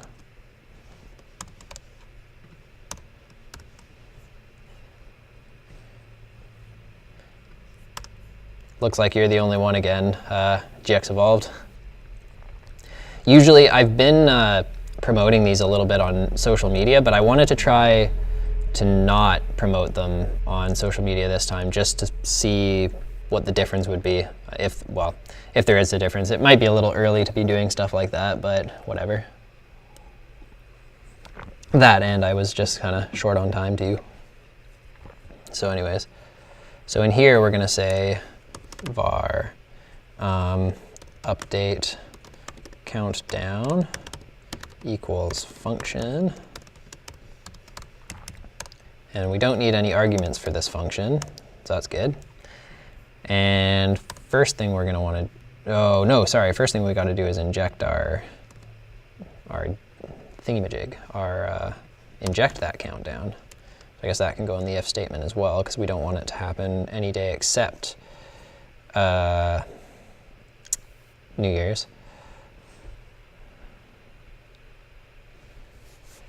I think I had that happen recently where I'm like, the 30th or the 31st? Yeah, right. I mean, it just brain farts, and you think the game development streams will attract a lot of attention. Cool, man. I hope so. I mean, it's not yeah. I'm kind of just, honestly, I'll just keep doing it whether or not it attracts a lot of attention. It doesn't really matter. I'm just, my plan is just to kind of slowly work at it and just hope that it'll gain momentum and build up over time. I'm guessing that it might take a long time, but yeah, if it takes a long time, it takes a long time, you know? No big deal. So yeah, anyways, so we're gonna insert a new element into our body. So there's a few different ways of doing this. The shiesty way is just to use like inner HTML and insert the element as a string. Definitely don't do that ever if there's anything that's user inputted. If there's any user input in your string, don't ever inject it into your HTML, because that is a big security no-no, because it opens you up to some like potential vulnerabilities. But injecting just like static strings is generally okay. It's not very performant compared to other methods, I think. But you know, why don't we just look it up? Performant, or append elements JS performance. See if there's like a Stack Overflow question or something. So we don't want the current date, we want the current month number, first of all. Oh boy, my internet. I'm just, just to add a little bit of insult to injury, but let's do a internet speed test. This is going to be brutal.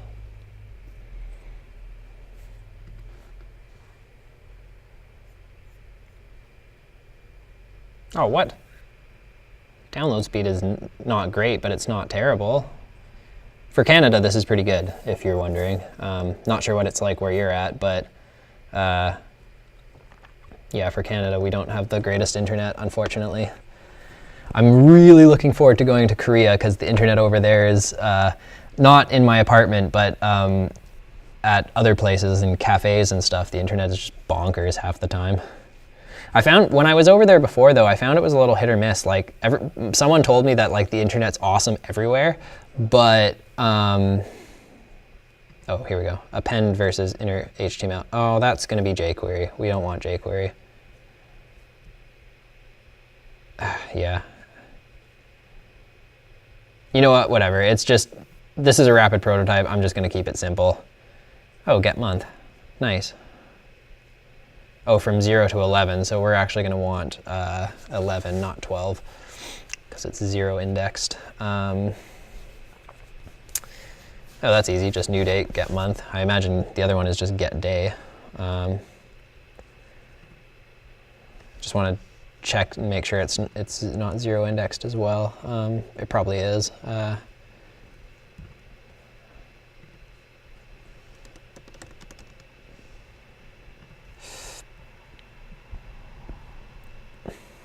Oh, this is the day of the week.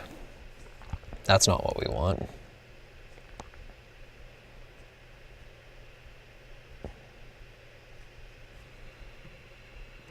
Ay, ay,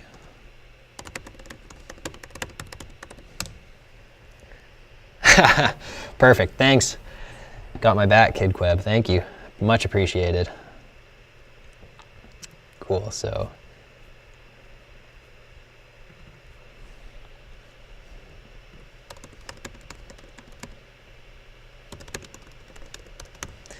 New date, and current month is date dot get month plus 1.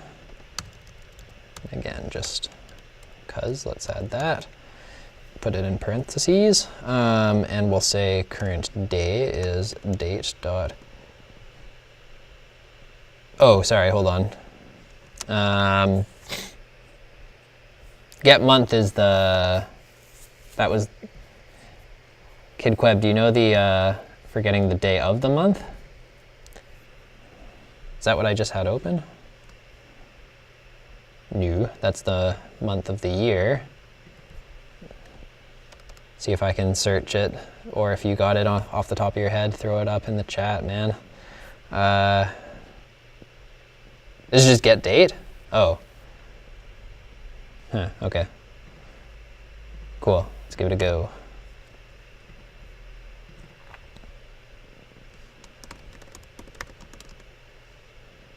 Oh, yeah, look at that. I could have used VS Code the whole time and looked way cooler. Oh well, too bad. For the number of day of month. Perfect, thanks, man. Now is that 0 indexed, or is that probably 0 indexed? I guess we can just test it, can't we? So let's just say it is the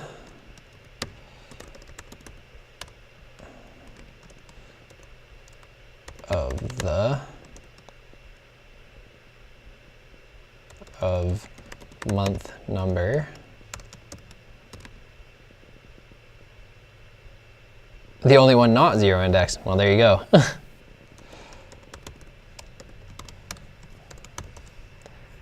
Still, it'll be interesting to see what this outputs for us. So it's the 10th of month number 1. Is that right? Is it the 10th? It is the 10th. Brilliant. Cool. Month number 1 is January, so that is working, I'd say. Cool. So for our testing purposes, we'll say today we want to check if the current month is 1, the current day is 10. We just have to remember to update that to New Year's Eve once we actually implement this for real. So anyways, now we're back to this, and we're injecting just a countdown element. And Kid Queb, you seem very knowledgeable, so I bet you know the better way of doing this, but for now I'm just gonna keep it shiesty, keep it dirty, and just use inner HTML to add it to the body, because we're adding it right at the end, so we don't need to say like after or anything like that. Even though I think after might be jQuery, I don't know. Or we've already got a thing for body, a variable, so let's say body.innerHTML plus equals div class equals count nye countdown. Oh, but you know what?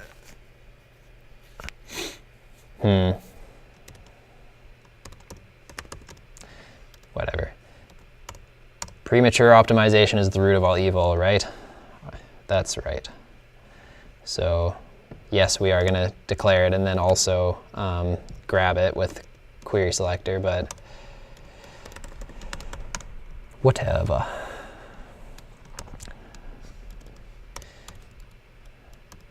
So there is certainly a better way of, why am I getting an error there?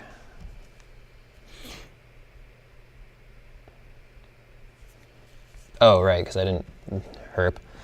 Inner HTML for life. Yeah, dude, totally. Inner HTML is the shit, except just as long as you're not putting like user entered stuff in there, then you're fine. Let's say what do we want to call it? I don't know. Countdown, keep it simple. Countdown equals div.nye countdown.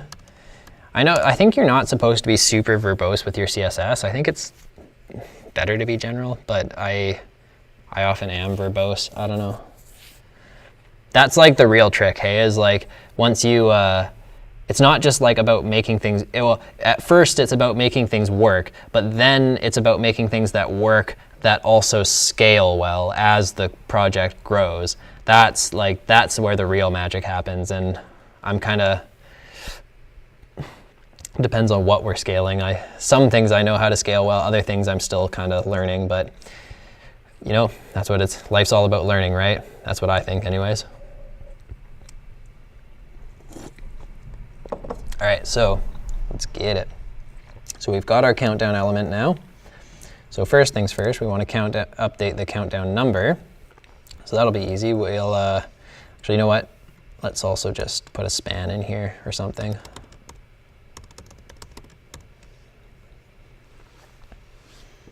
You optimize for network performance and let the JS compiler do its job for the most part. Nice, man. Yeah, that's something I'm not using on this project that I wish I had set something like that up at the start, something that a query selector won't kill you. Yeah, for sure, man. It's not that bad. It's you know, like optimize it if performance is becoming an issue, but and keep performance in mind when you're coding stuff, but don't be like so anal that like you're writing code that's like super performant, but like you're doing it at like 0.5 miles an hour, you know? Like that's not gonna help anyone. So anyways, so update the countdown number. So that number is gonna be inside the span, and we're gonna go like this. We're gonna say countdown dot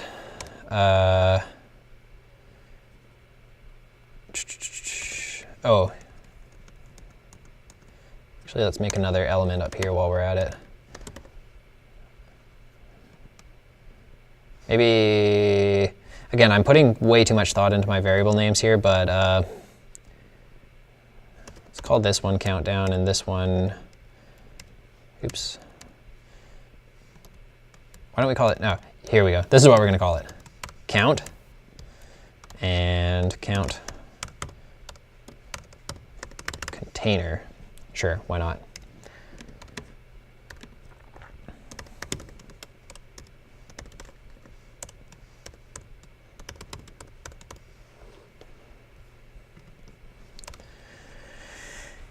So first up, we're gonna say count dot, or actually we'll initialize it as 10, as we're counting down. So we'll say var old count or old number equals count.inner HTML. And I believe the way to parse that into an integer is to say parse int. Yeah. And you are supposed to provide a radix, and we'll use 10 because we're using base 10. I think that's right. Anyways, so that's the old number, so that'll be 10 at the start, and not 10 because we put 10 here, 10 because we put 10 here. This is some crazy math thing that I totally don't understand, but anyways. If you're using like JSLint or something, which is a thing that helps you and gives you sort of like more specific warnings and compiler stuff, it'll complain about that if you don't provide that parameter. So like if you're on a React project, for example, if you're using create React app, it'll have that built in already, and it'll yell at you for that. So we can say old number minus minus to get rid of 1, or why don't we throw an if statement in here? Yeah, we're gonna need an if statement actually, because otherwise it'll just keep going on forever. So we'll say if old number is greater than what, 0? I don't know. Then we'll start the grow effect.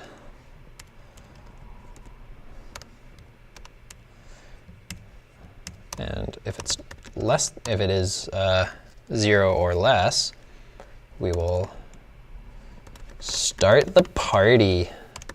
Oh yeah. So old number minus minus, and let's see.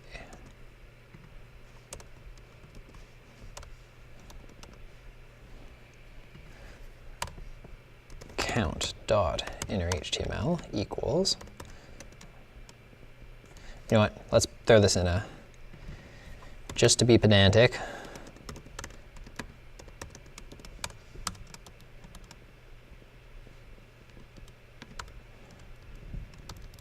To be even more pedantic, put it in brackets.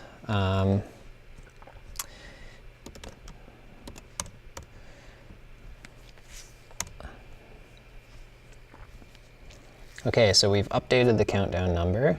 Next thing is we are going to throw a class. Gonna have to remove the class somehow too, though.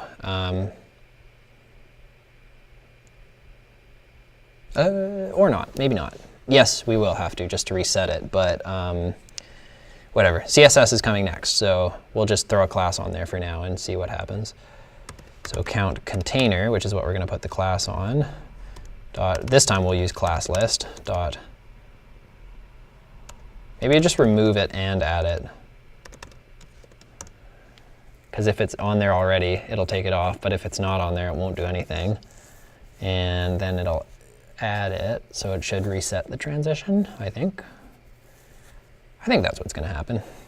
We'll see. Live coding, what can possibly go wrong? Remove what? I don't know. Growing. How about that? Count container dot class list dot add. This time we'll add it back on. Now in our main.css, we're gonna throw some transitions in here. So we'll leave that the same, might as well. Yeah, actually, we have to leave that the same because it's our start the party JavaScript is going to be basically the exact same as this. We might as well just call toggle egg, actually. That would make perfect sense to do that. Reuse as much code as you can. Keep it dry. Dry meaning don't repeat yourself. If I had a little thing for the more you know, I think I should get like an effect like that for this stream. I think that would come in handy. Anyhow, okay, buses are still running. That's a good sign. So add the growing class. Okay, so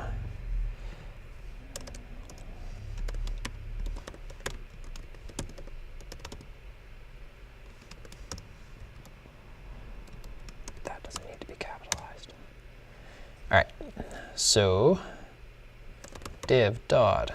So I guess we'll throw on the initial styling first, because right now it's just a div. It's not anything special. But we'll say, yeah, NYE countdown. So NYE countdown.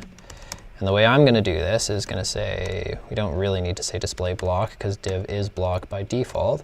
We're going to say display fixed, so it works on any part, like no matter where they are, wherever they're scrolled.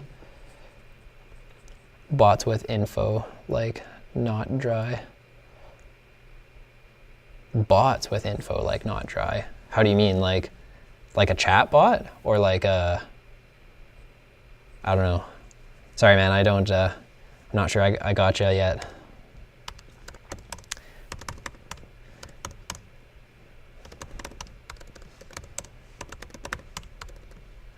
It's nice that you can use height 100% and it works like exactly as you would expect when the position is fixed. It's so annoying that like height can be so shiesty to deal with at times, but anyways. So that's all good. Let's throw a z-index or z-index, z-index. I always say z-index. I am a secret American. It's true. It must be true. What else am I using Z-index for? I like to keep my Z-indexes kind of close. I don't like using crazy numbers for them, even though a lot of people do that. So I got 1, 5, 2. Okay, I am using kind of crazy numbers, 1, 5, 2. So I guess if we want it to go above everything, we'll just make it 6 for now.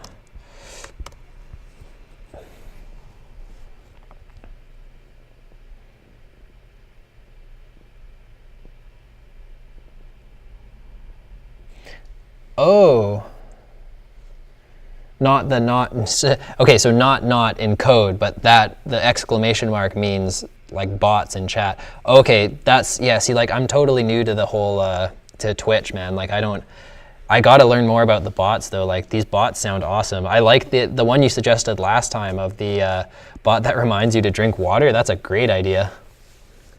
Speaking of.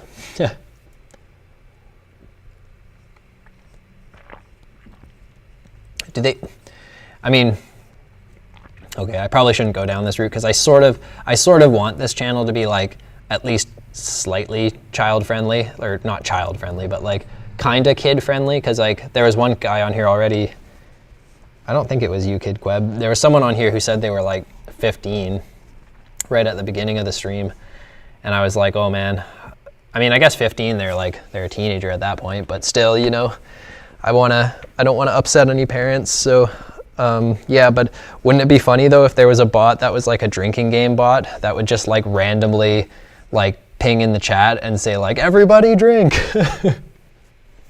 That'd be great. If that doesn't exist, we should make it. Which I think Twitch has an API for this kind of stuff, for making bots, they must. Anyway, so that's that. Let's throw some yeah. So we got a little bit more work to do on here. So let's say background color, RGBA. I want this to be like sort of a brighter color, so it's like tinting it white. So what we're gonna do is specify white, but we're gonna say let's make it quite high so that it tints it quite a lot. This is just the way I'm picturing it right now. We'll see how it looks in reality, but yeah. That'd be cool, Twitch drinking games, right? Yeah, after hours. Nice, yeah, exactly. I don't know, maybe there's a way to like age cap these streams, but I don't really want to do that though, because I want it to be like accessible for everyone. But still, that'd be hilarious. That'd be so much fun. Just get sloshed. Yeah, I find I really like, if I get stoned, I can't code very well for the life of me. It's really hit or miss. Like sometimes I just get in the zone and I'm like, yeah, this is awesome. But then other times I just sit there if I'm stoned and I'm like, what? Like, hey, yeah, what am I doing? And then I like look at the code and I'm like, oh, this makes no sense. This is the Matrix.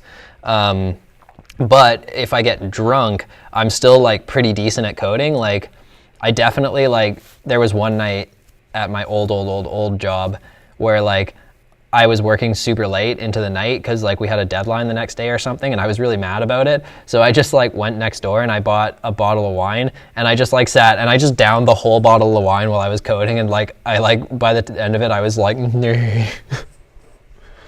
but anyway. I guess that's not really child friendly, but you know. But hey, just saying, pot is totally legal in Canada now. Don't know if you're illegal in BC. It is, man. Yeah, legal in all of Canada now, believe it or not.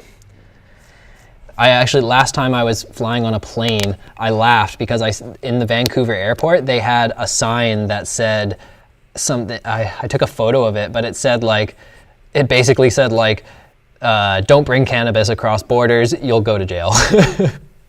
Because like, it's legal in parts of the States, but not everywhere. And then pretty much every other country is like, no. Korea is 100% like, no. Anyways, so we got a background color, we need a color. I think this is the default anyways, but whatever. We'll just throw it on there for good measure. And What fonts am I actually importing? Let's just have a look at what I've got access to right now. I haven't got any different, I haven't specified any weights on them, just Open Sans and Poor Story. I think I'm going to stop using that Poor Story font too. It doesn't look, it looks kind of, whatever. Not my favorite. All right, what else do we need? We need the transitions. So I guess for starters, I like to define all my starting states, even if they are the defaults. I still like to specify them just so it's really clear what it's going from and to. So in this case, we're going to use opacity. And actually, I think that's all we're going to need to transition on the container, not transform, you silly autocorrect. Transition, opacity, but then it doesn't autocorrect that. What in good Lord. So opacity, I guess we'll do quickly.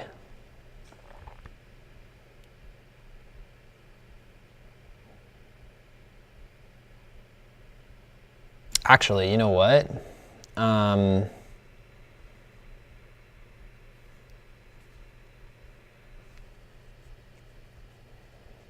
We're gonna have to be a little bit more specific here.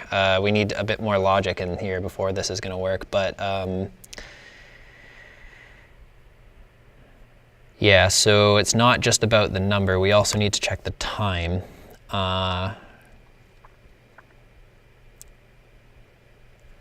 What is it, date.getTime?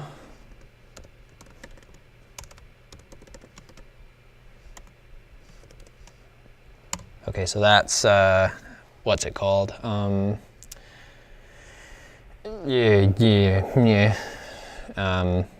It's that time format where it's just a long integer. I can't remember. But that's not really helpful to us unless you can like magically count in that. Why don't we just, I bet you this has been done before, so get seconds until midnight JS. Oh, minutes until midnight. Well, whatever, that's close enough.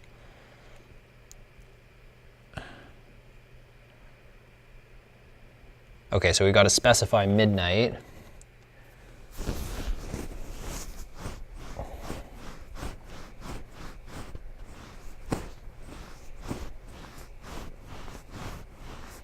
Okay, so we got to specify midnight and get the time and just divide it by 1,000 and then divide it by 60. I really wish I was better at math. Milliseconds since like January 1st in the 80s or something. Yeah, exactly. That's what it is. Thank you, KidQueb. Yeah.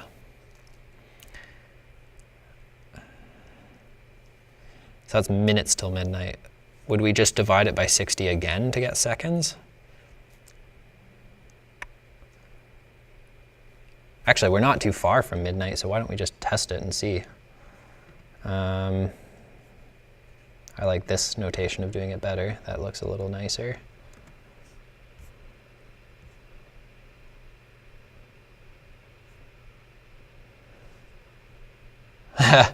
Yeah, dude, totally. I feel that.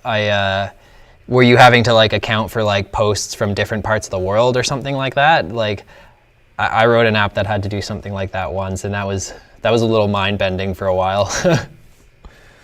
Like, you know, if you posted at like 6 o'clock at night in BC, like if you're in Korea, that'd be like, I don't know, but like it'd be like some total other time. Yeah, tour management app, I gotcha, cool. What did you use for the app, if you don't mind my asking? Like, was it a web app wrapped in a native compiler sort of thing, like PhoneGap or something, or was it a straight native app, or like, oh, React Native, cool, even better. That's what I'd love to learn next, actually, is React Native. How was your experience with it?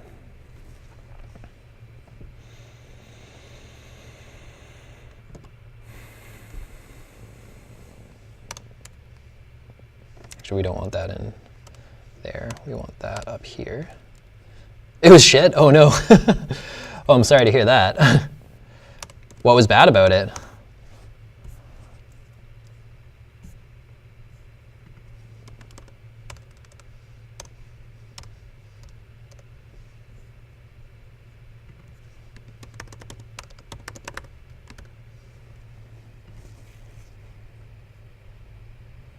But in their defense, it was on like version 20, and it was 40 by the time we launched. Whoa. Oh, I see. So it was like stability stuff, and it was just early days kind of thing. And Expo.io was made. Is that the app you made? It's got a good URL.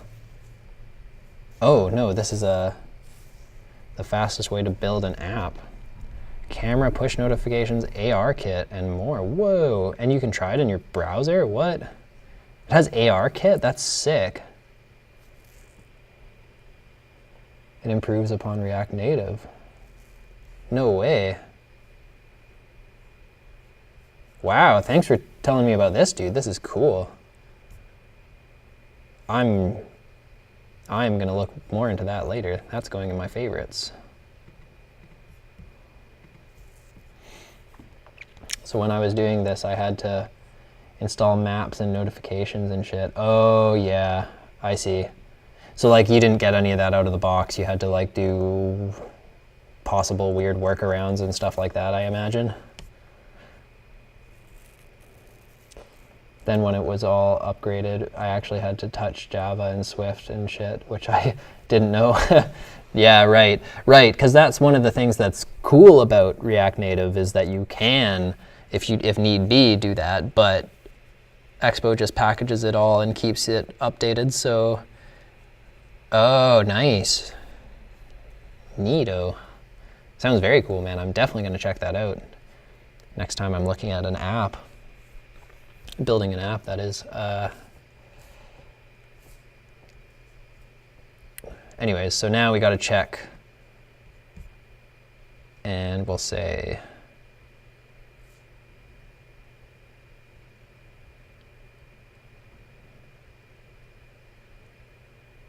I feel like I'm going about this kind of in a weird way. This might be more complicated than I thought it would be. Shit. All right. Well, really, we just need it to be like 10 seconds until midnight and then start the timer exactly then. But how do we know when it's exactly 10 seconds to midnight? Well, I guess that would be so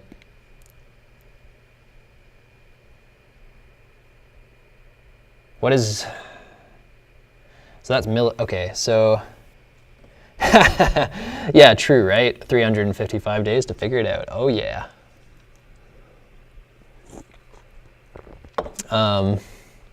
God, I hope it doesn't take that long. Sometimes you got to step away from it. True, yeah, I know. I feel like I've been staring at it for a while now, and I'm just starting to go in circles. But no, we should be able to figure this out. This shouldn't be too bad. You know what I'm going to do? I'm going to write some things on paper. That often helps me. So,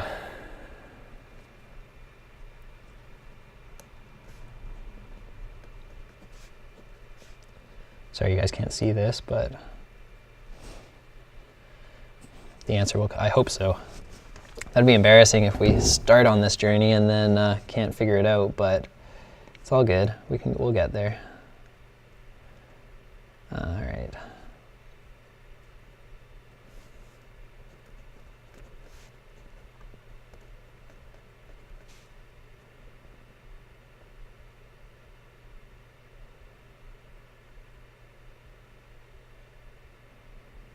I'm just worried, like the thing I'm worried about is that we're gonna end up being slightly out of sync with the like actual real life seconds.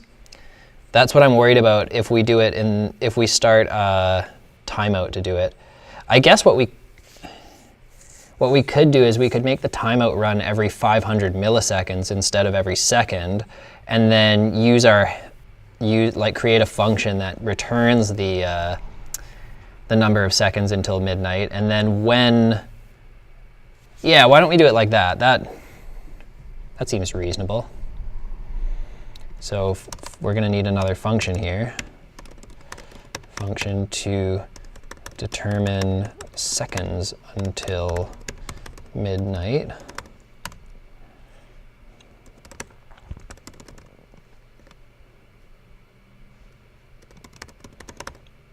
What a cool name for a function, seconds to midnight.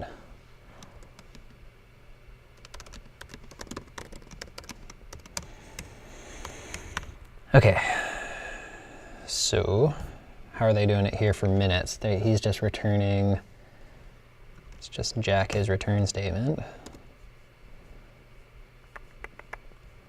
Except I'm gonna ditch these extra. It's just me being pedantic again, don't worry about it. So midnight.getTime minus the, new date.getTime, because we're gonna have to refresh that over and over. Let's just put that in brackets. .getTime. So divided by 1,000, which would get it to seconds, and then, oh, so actually, yeah, right, doi, we can just go like that. Haha, look at that, I think I figured out a math thing. All right. So update countdown.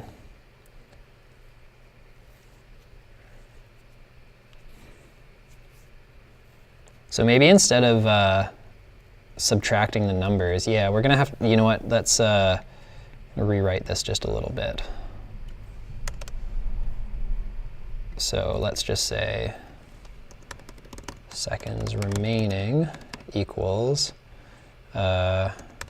seconds to midnight.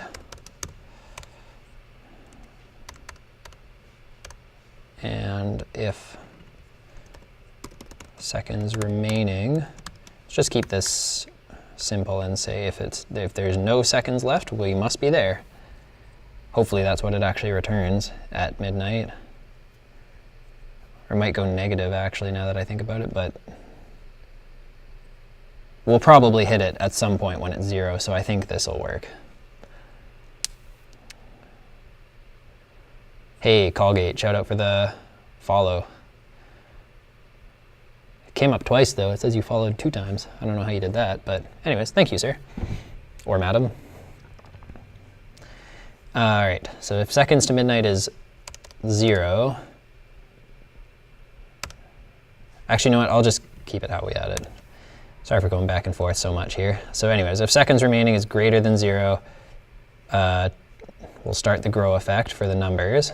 But we're actually going to put this on the count, not on the count container. That's what I'm thinking. Oopsie.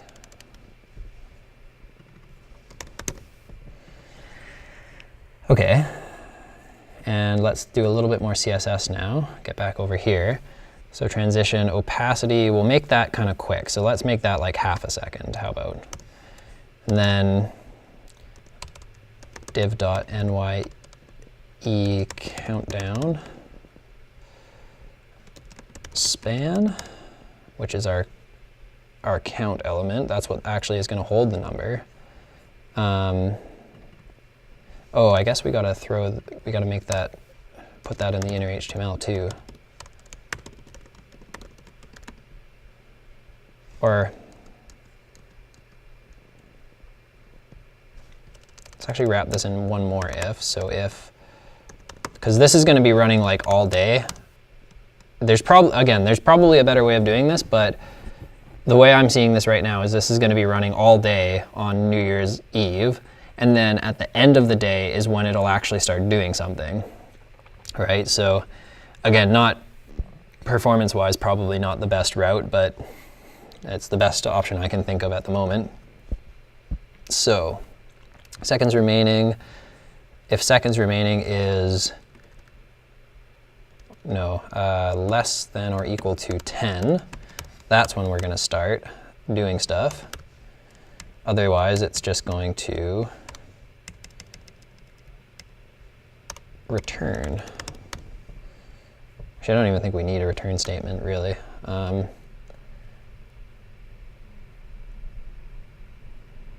Yeah, sure, anyways.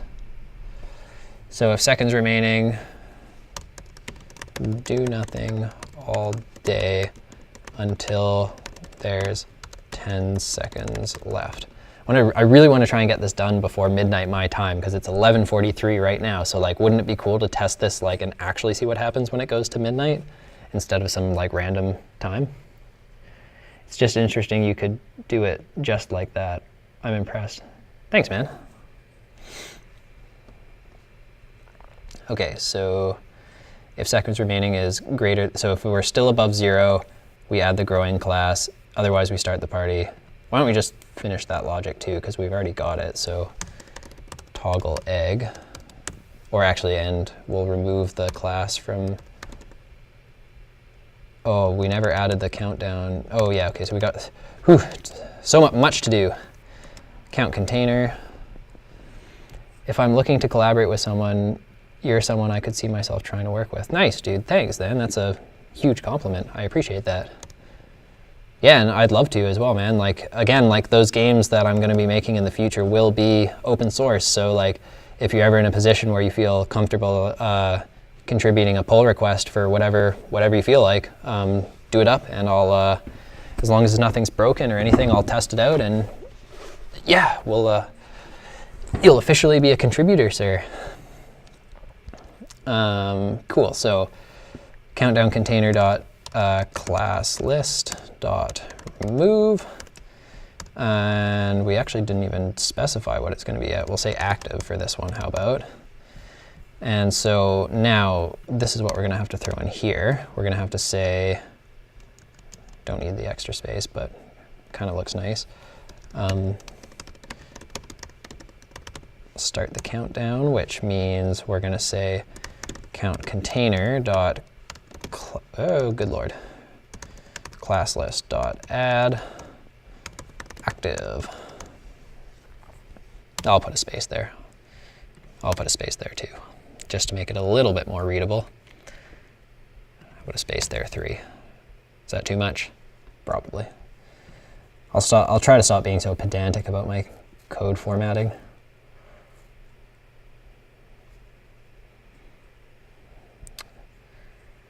So we've got the active class on the container when it's 10 seconds or less, so that'll bring up the whole thing. Well, it will once we add the CSS to it. Oh, you know what? There's another element attribute we're gonna have to transition here. Forgot about this. This is visibility, so it's gonna start hidden. And the reason you do that, this is a little CSS trick for you guys.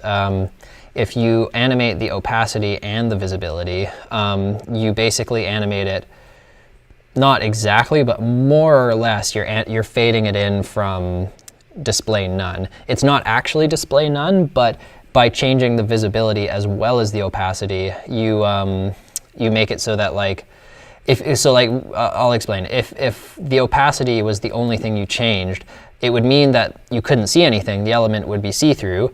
But if you click anywhere, like if we had this div covering the entire screen, you wouldn't be able to click anything underneath it. It would just, you'd be clicking on the div, but if there was a button underneath it, you wouldn't be able to hit that. However, if you animate the visibility as well as the opacity, then you get it's click-throughable, if that makes sense. So visibility 0.5s as well. Keep it the same as opacity, and then let's just finish off this. Count.active, and all we have to do is change opacity to 1, and this is actually supposed to start at 0, and then visibility will be visible. That ought to do the trick. Now, span, which is our count, like our actual number, yeah, it's a good trick.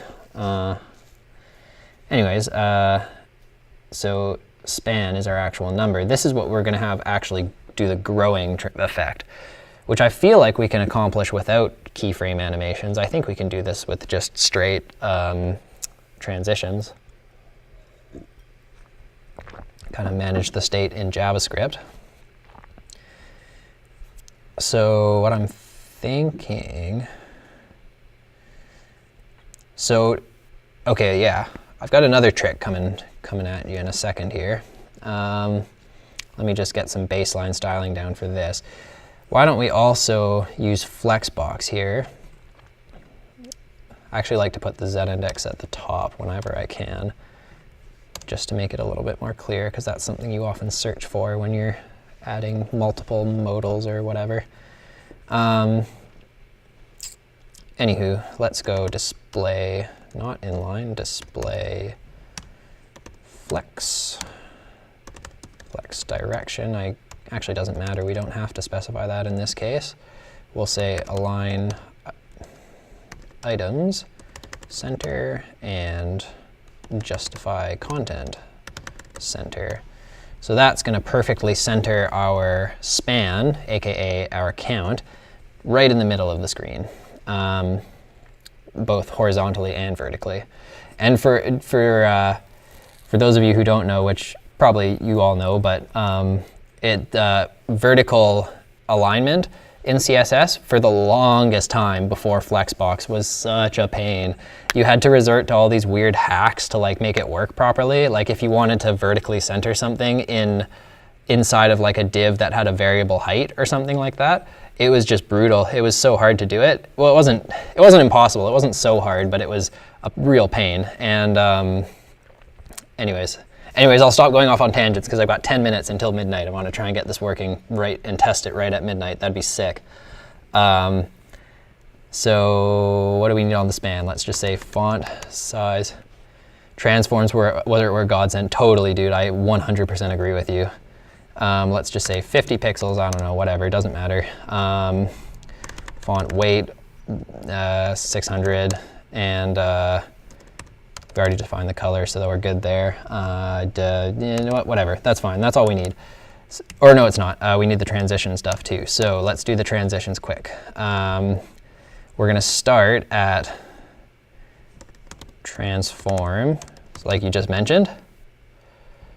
But before that, yikes. Exactly, yeah. Because transforms were one of those hacks that you could use. It wasn't even really a hack. It was a solid way of doing it to get it to vertically align center. Just use the transform Y property, or not transform, the translate Y property.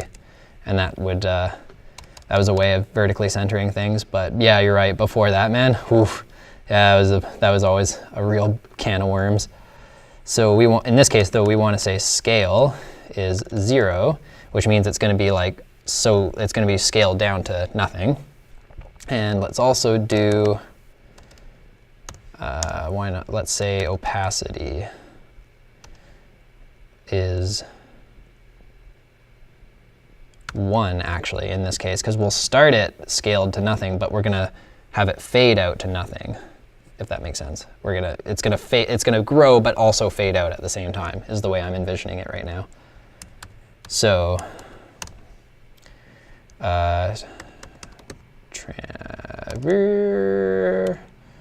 transition, transform, and this should be like 1 second on the dot maybe, I'm thinking.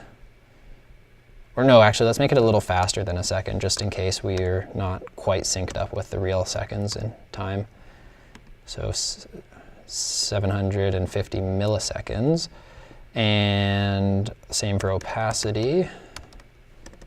Or actually, opacity, you know what, whatever. For now, let's keep it simple, make it the same.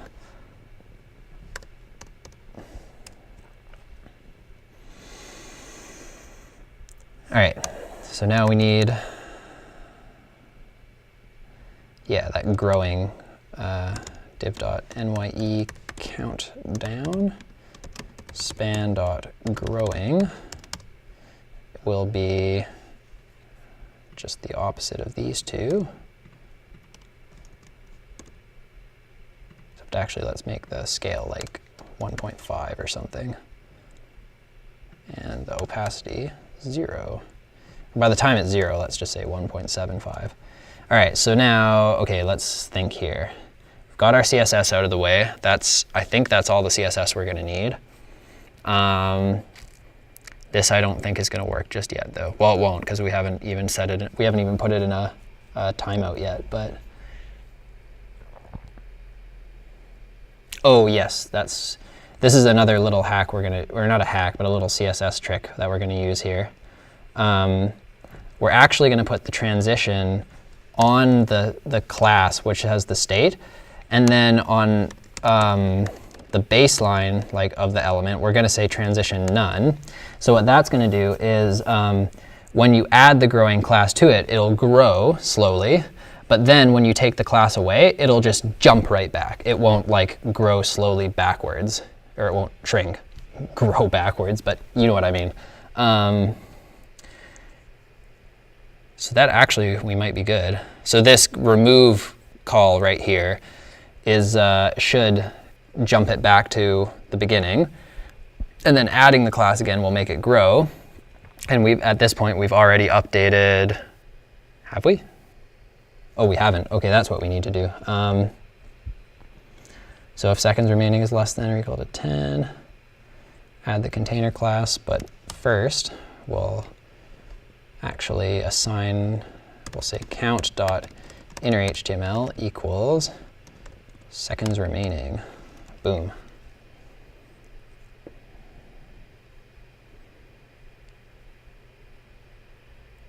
All right, 6 minutes to midnight. We might be good to go.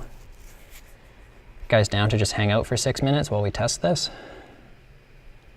Because we've got it set to our current day to test. I'm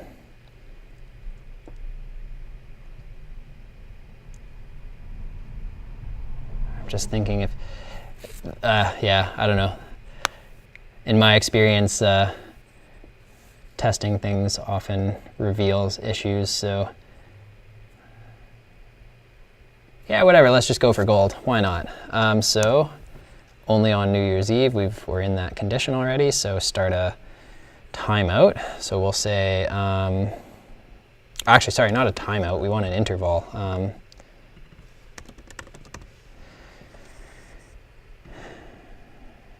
And we'll deal with the optimization stuff later, so we'll just say set interval in this case. That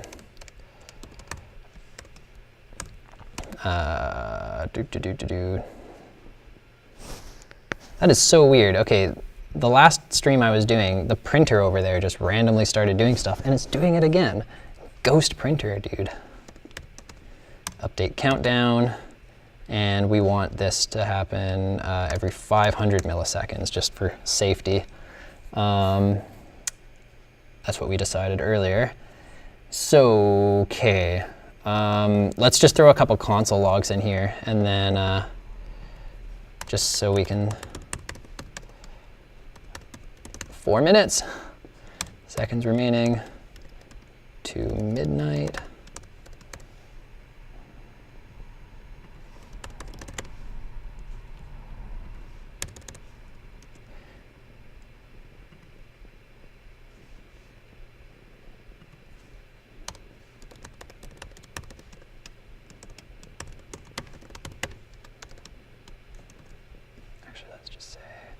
We don't need another one in there, that's fine. We'll be able to read it. Oh, 3 minutes, shit.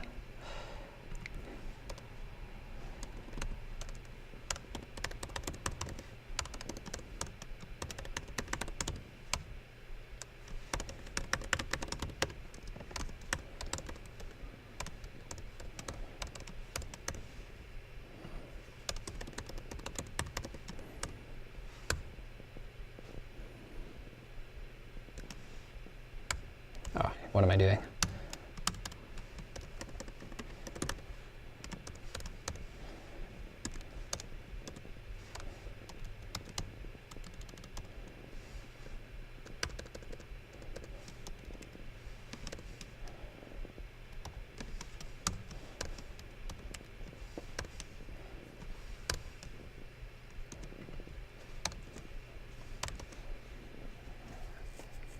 Okay, here we go. Let's just test it. Let it reload for 3 minutes. Oh, log s. What is log s? Console.log s isn't a function. Go, go, go, go, go. 2 minutes. Uh-oh. Oh, well, right, no, okay, so. Oh, right, I guess it's doing it in milliseconds, so it's gonna have like decimals too. Oh, that's bizarre. It showed 99 seconds twice just because it's so precise. Damn computers and their precision.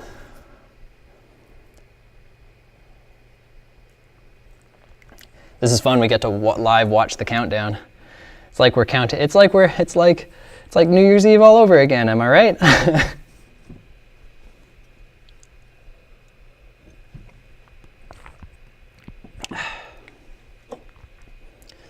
We're almost into the final minute. Oh, math.floor, you're right. That would have been smart. Too late now, though. We got to, wait, shit. Okay, yeah, no, we're not using equals anywhere, so we should be fine. Yeah! This is a very exciting moment. This is like the most exciting test I've done in a while.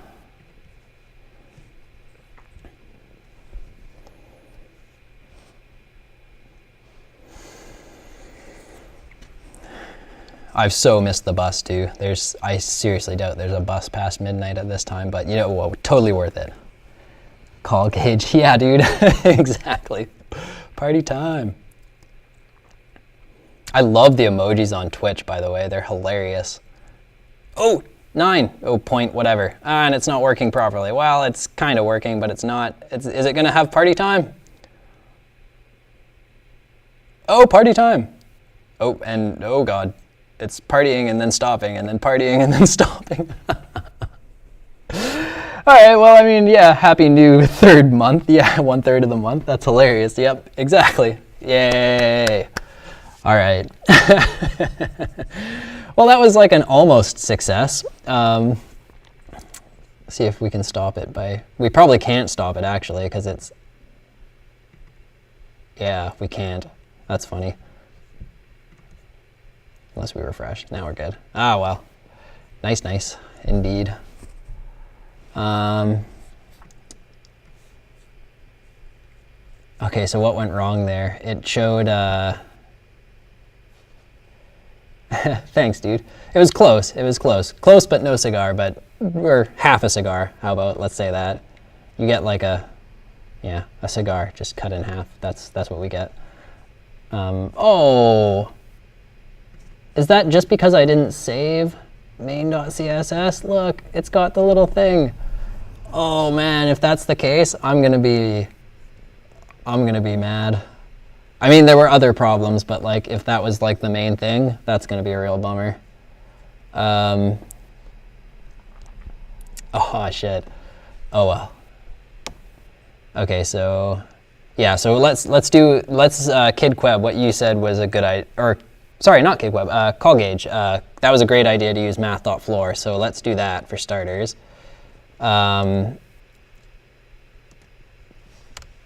So seconds remaining, we can throw that in our seconds remaining function. How about?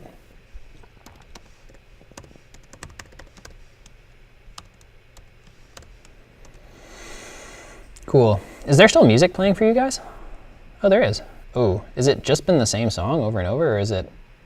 Oh, it's not.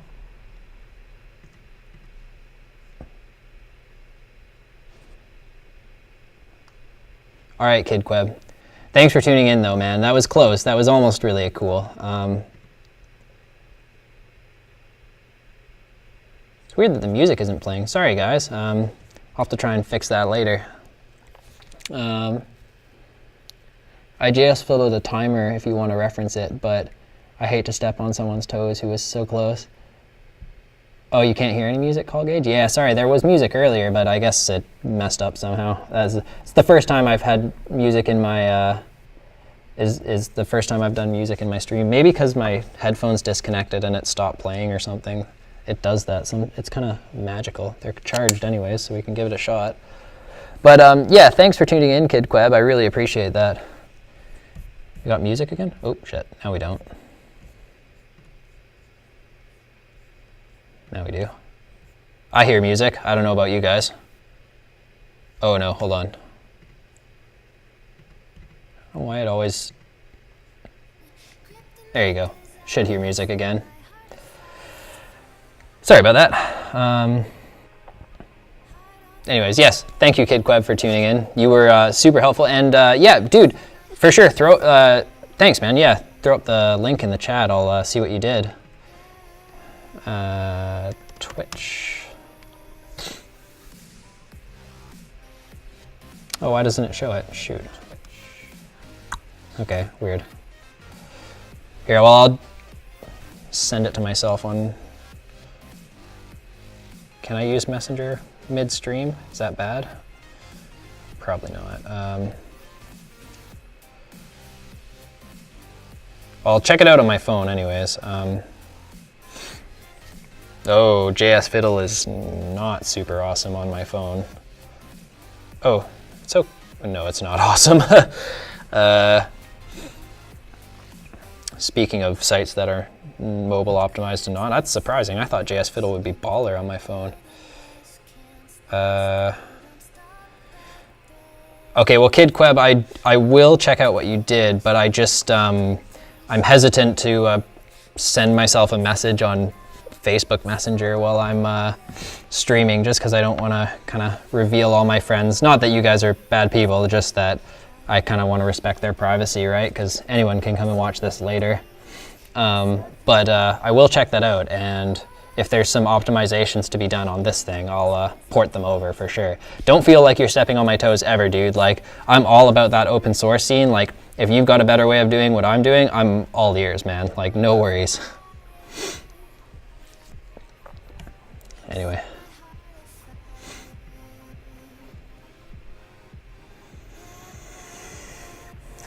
I don't need to delete that just yet.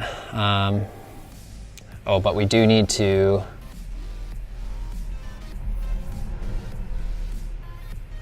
Ooh, this is an interesting little challenge. We're not gonna have...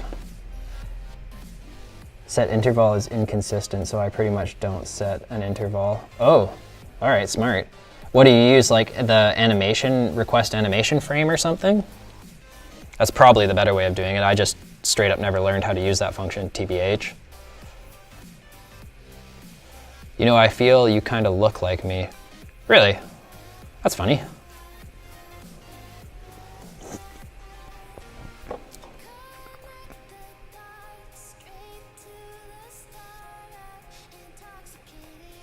It continually runs and you do a deadline minus new date.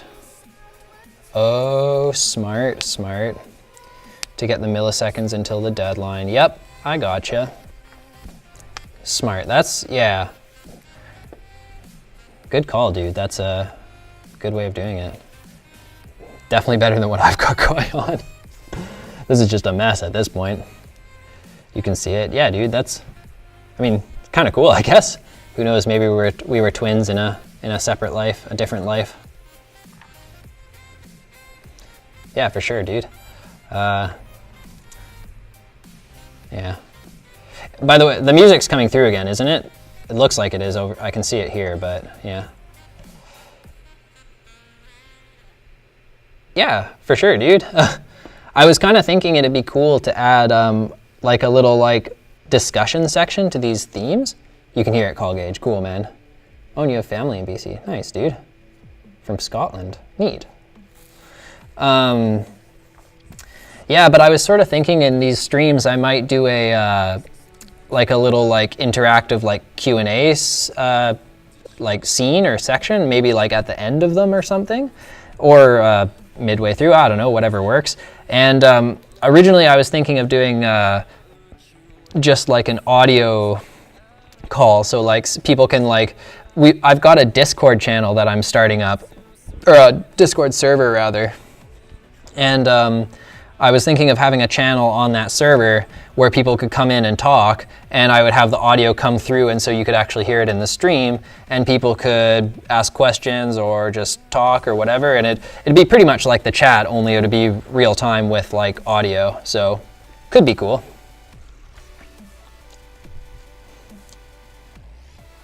Could be cool, could be real dangerous too if I just let anyone come in and join the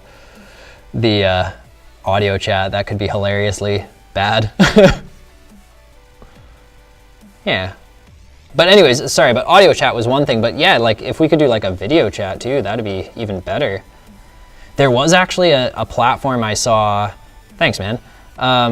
There was a platform I saw that looked, it was like basically like Twitch, but for specifically for creators. And like, I don't really want to stop using Twitch, but I'm pretty committed to using Twitch now, but still that other one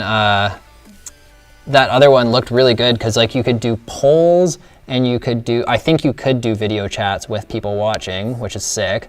And I don't know, it had a bunch of features that looked really cool. You're right though, it could be very dangerous. Dangerous if I opened it up to anybody. Maybe like it could be like a selective thing, like you have to be like part of our little like cool club or something. I don't know. Some shit like that.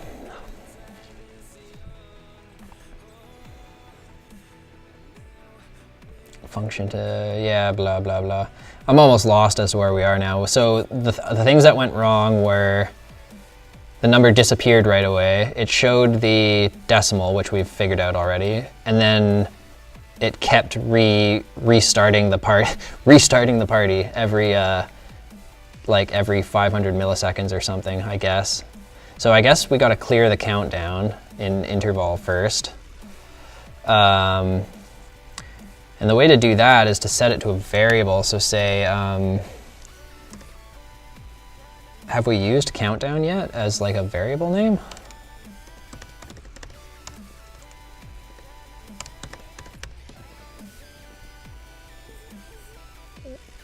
We sure haven't. Cool. So that works nicely. So countdown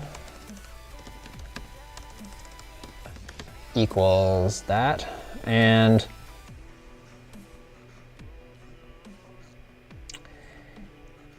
we might have to do something a little weird here to show off a little bit of the JavaScript weirdness that has given it a kind of not great reputation in the past. The party was in sync with the Easter egg. Yeah, right. Yeah, it was, wasn't it? Yeah, it's weird. I don't know. But anyways, I think part of the reason that it kept like doing it over and over without like just letting it run was that we weren't clearing the countdown. So that's one that we'll try and do that first, but that actually might be a little bit trickier than I thought because we need this function to be defined, but then we're actually clearing it from within the we're going to be clearing it from within the function. And I think I know the way to do that. It just means we're going to have to expose some JavaScript weirdness. And yeah, so this is going to expose a particular oddity of JavaScript called hoisting. I only know this because I was studying JavaScript weirdness for a job interview once at a company called Elastic, if you guys are familiar with them. Elasticsearch. Hope they don't mind me saying. I don't really care, I didn't get the job anyways, but. So when you declare a function this way, what ends up happening is even if you declare it at the bottom of your code, it actually gets moved all the way up to the top. So my theory is we'll probably be able to access this countdown variable inside this function, while at the same time, like this function can access, or this set interval can access this function. I don't know, let's just try it. Let's see what happens. We might have to resort to Googling on this one, but we'll see. What is this? Move to a new file? Shut up, VS Code. Don't tell me how to write good code. What if I want to write bad code, VS Code? Come on. So seconds to midnight, we've got defined up there. That's fine. And what else do we need to be? I think everything is that we need to have defined will be defined. Oh no, not quite.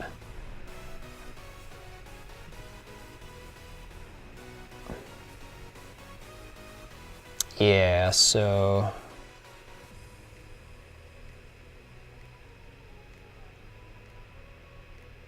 well, I guess it'll be fine because it's going to be being called after all this stuff is defined. So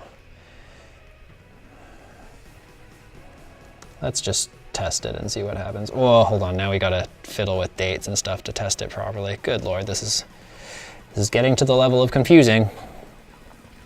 So I guess current day we'll set to 11 now. and just leave it as midnight for now.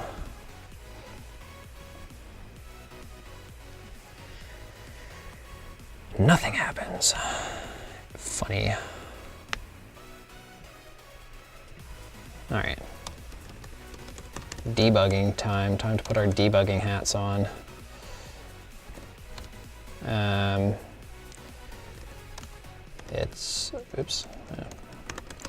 It's today. You're gonna hit the hay, have a great night. Yeah, thanks, man, you too. Get some good sleep. I might end up calling this a little bit early too. This might have to be continued in a later episode, but I'd really like to get into the games as soon as possible. So these are all kind of extras, and at this point we could pretty much deploy the site, and then it's just down to me to finish up the content. And yeah. Anyways, I'll try and finish this off in maybe another 20 minutes, just to keep it around 3 hours. Yeah, man, thanks for watching. Thanks for tuning in. You've been really consistent, and that's awesome, man. I super appreciate that. That's awesome. Need a better word than awesome, but yeah, it's awesome.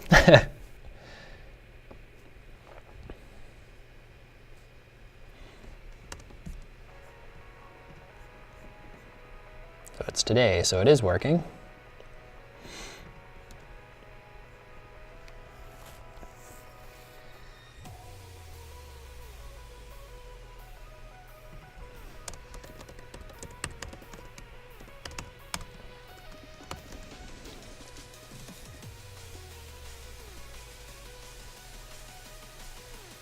Oh, I'm silly. I know how we were going to do this.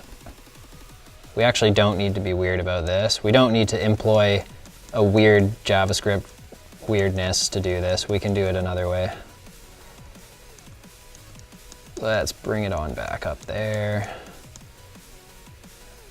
Okay, so we'll just have this be a little more global. So we'll say var countdown equals null to begin with. Then it'll be set to that down here. And then in here, we're gonna say, whoopsie daisy. See you tomorrow. Yeah, man, for sure. I'll be streaming, so yeah. Hopefully see ya. Have a good night, dude.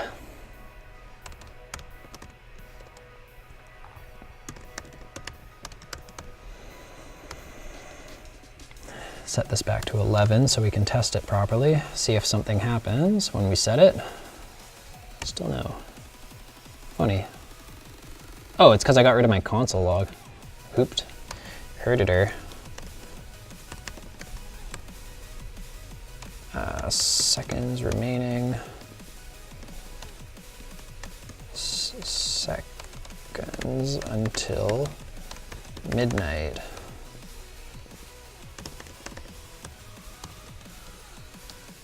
Dot dot dot is cooler. That's more ominous.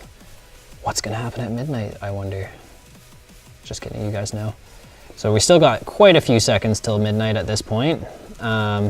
It's funny how you can see them being repeated, but I guess that's because we're calling it every 500 milliseconds, so that makes sense. Anyway.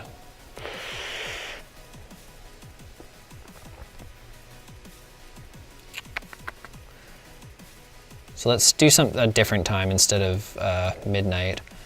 So I imagine this is going, I didn't actually read how these arguments go, but I think it's, actually the CFVS code tells me. Look at that. So hours, minutes, seconds, milliseconds. Okay, so let's set it to 0 for the hours. Should be midnight, I think. Because it's on a 24-hour clock, I would only assume. Number would be, for the minutes, we'll say, how about 20, 0, and 0 is fine. Cool.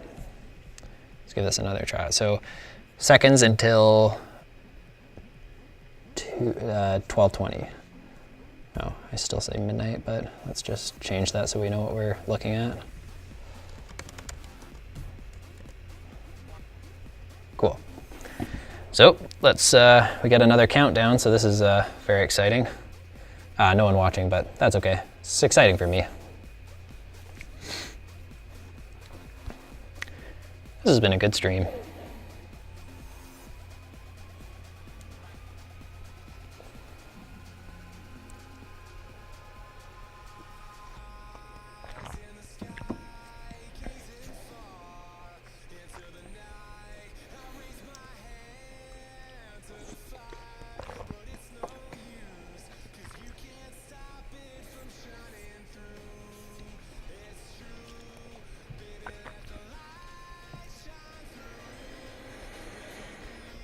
Hmm.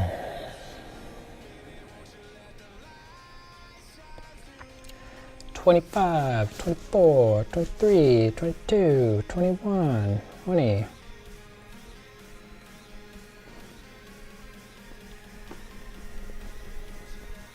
How cool would it be if the song lined up with it? Oh, it did, kinda. Oh, okay. So that's one bug down.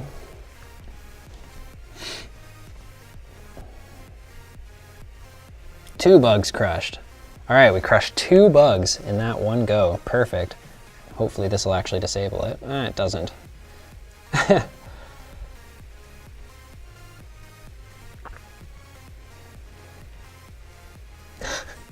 Shit, okay. So...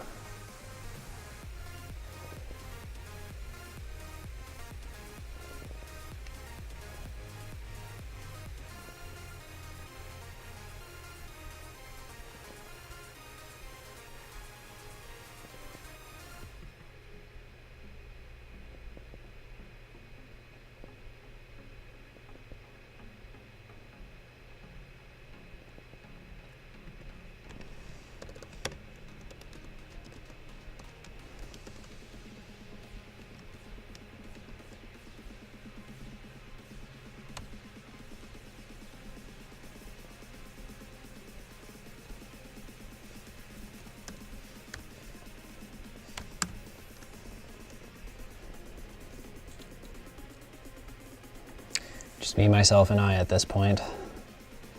Sorry, we'll get there. Let's change this to 22. See if we can get that done before the clock rolls over. 35 seconds, cool. How does the disabling logic work again? All we're doing is toggling a class. I would expect that to still work, but anyway, we'll find out. We'll see in a minute.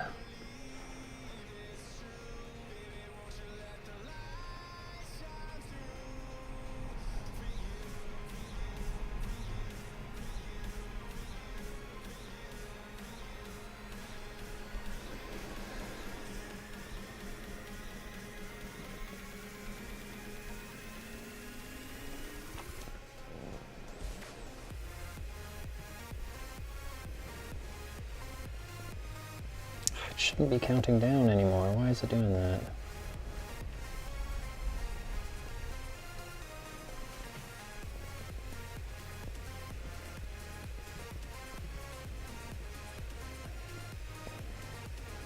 Oh.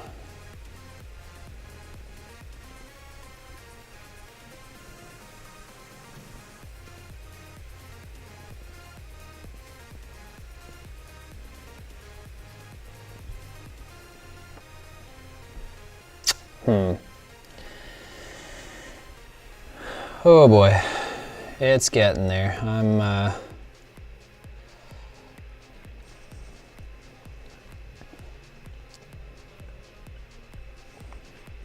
You know what? I think I'm gonna call it there. We almost got a lot done today, or you know what, we did. We got a decent amount done today. Thank you for all of you guys who turned in. GX Evolved, Call Gauge, and Kid Queb. Cheers to all 3 of you guys. You guys really kept that stream going, and I appreciate it a lot, just a lot. It means a ton to me that you guys are really enjoying what I'm doing, and yeah. I guess next time we'll just have to finish off that Easter egg. And then if there's time, we'll get into the first game. That's what we're gonna get. We're gonna get there. It's gonna happen. Anyways, have a good night, everybody. I'll see you next stream, and keep it classy.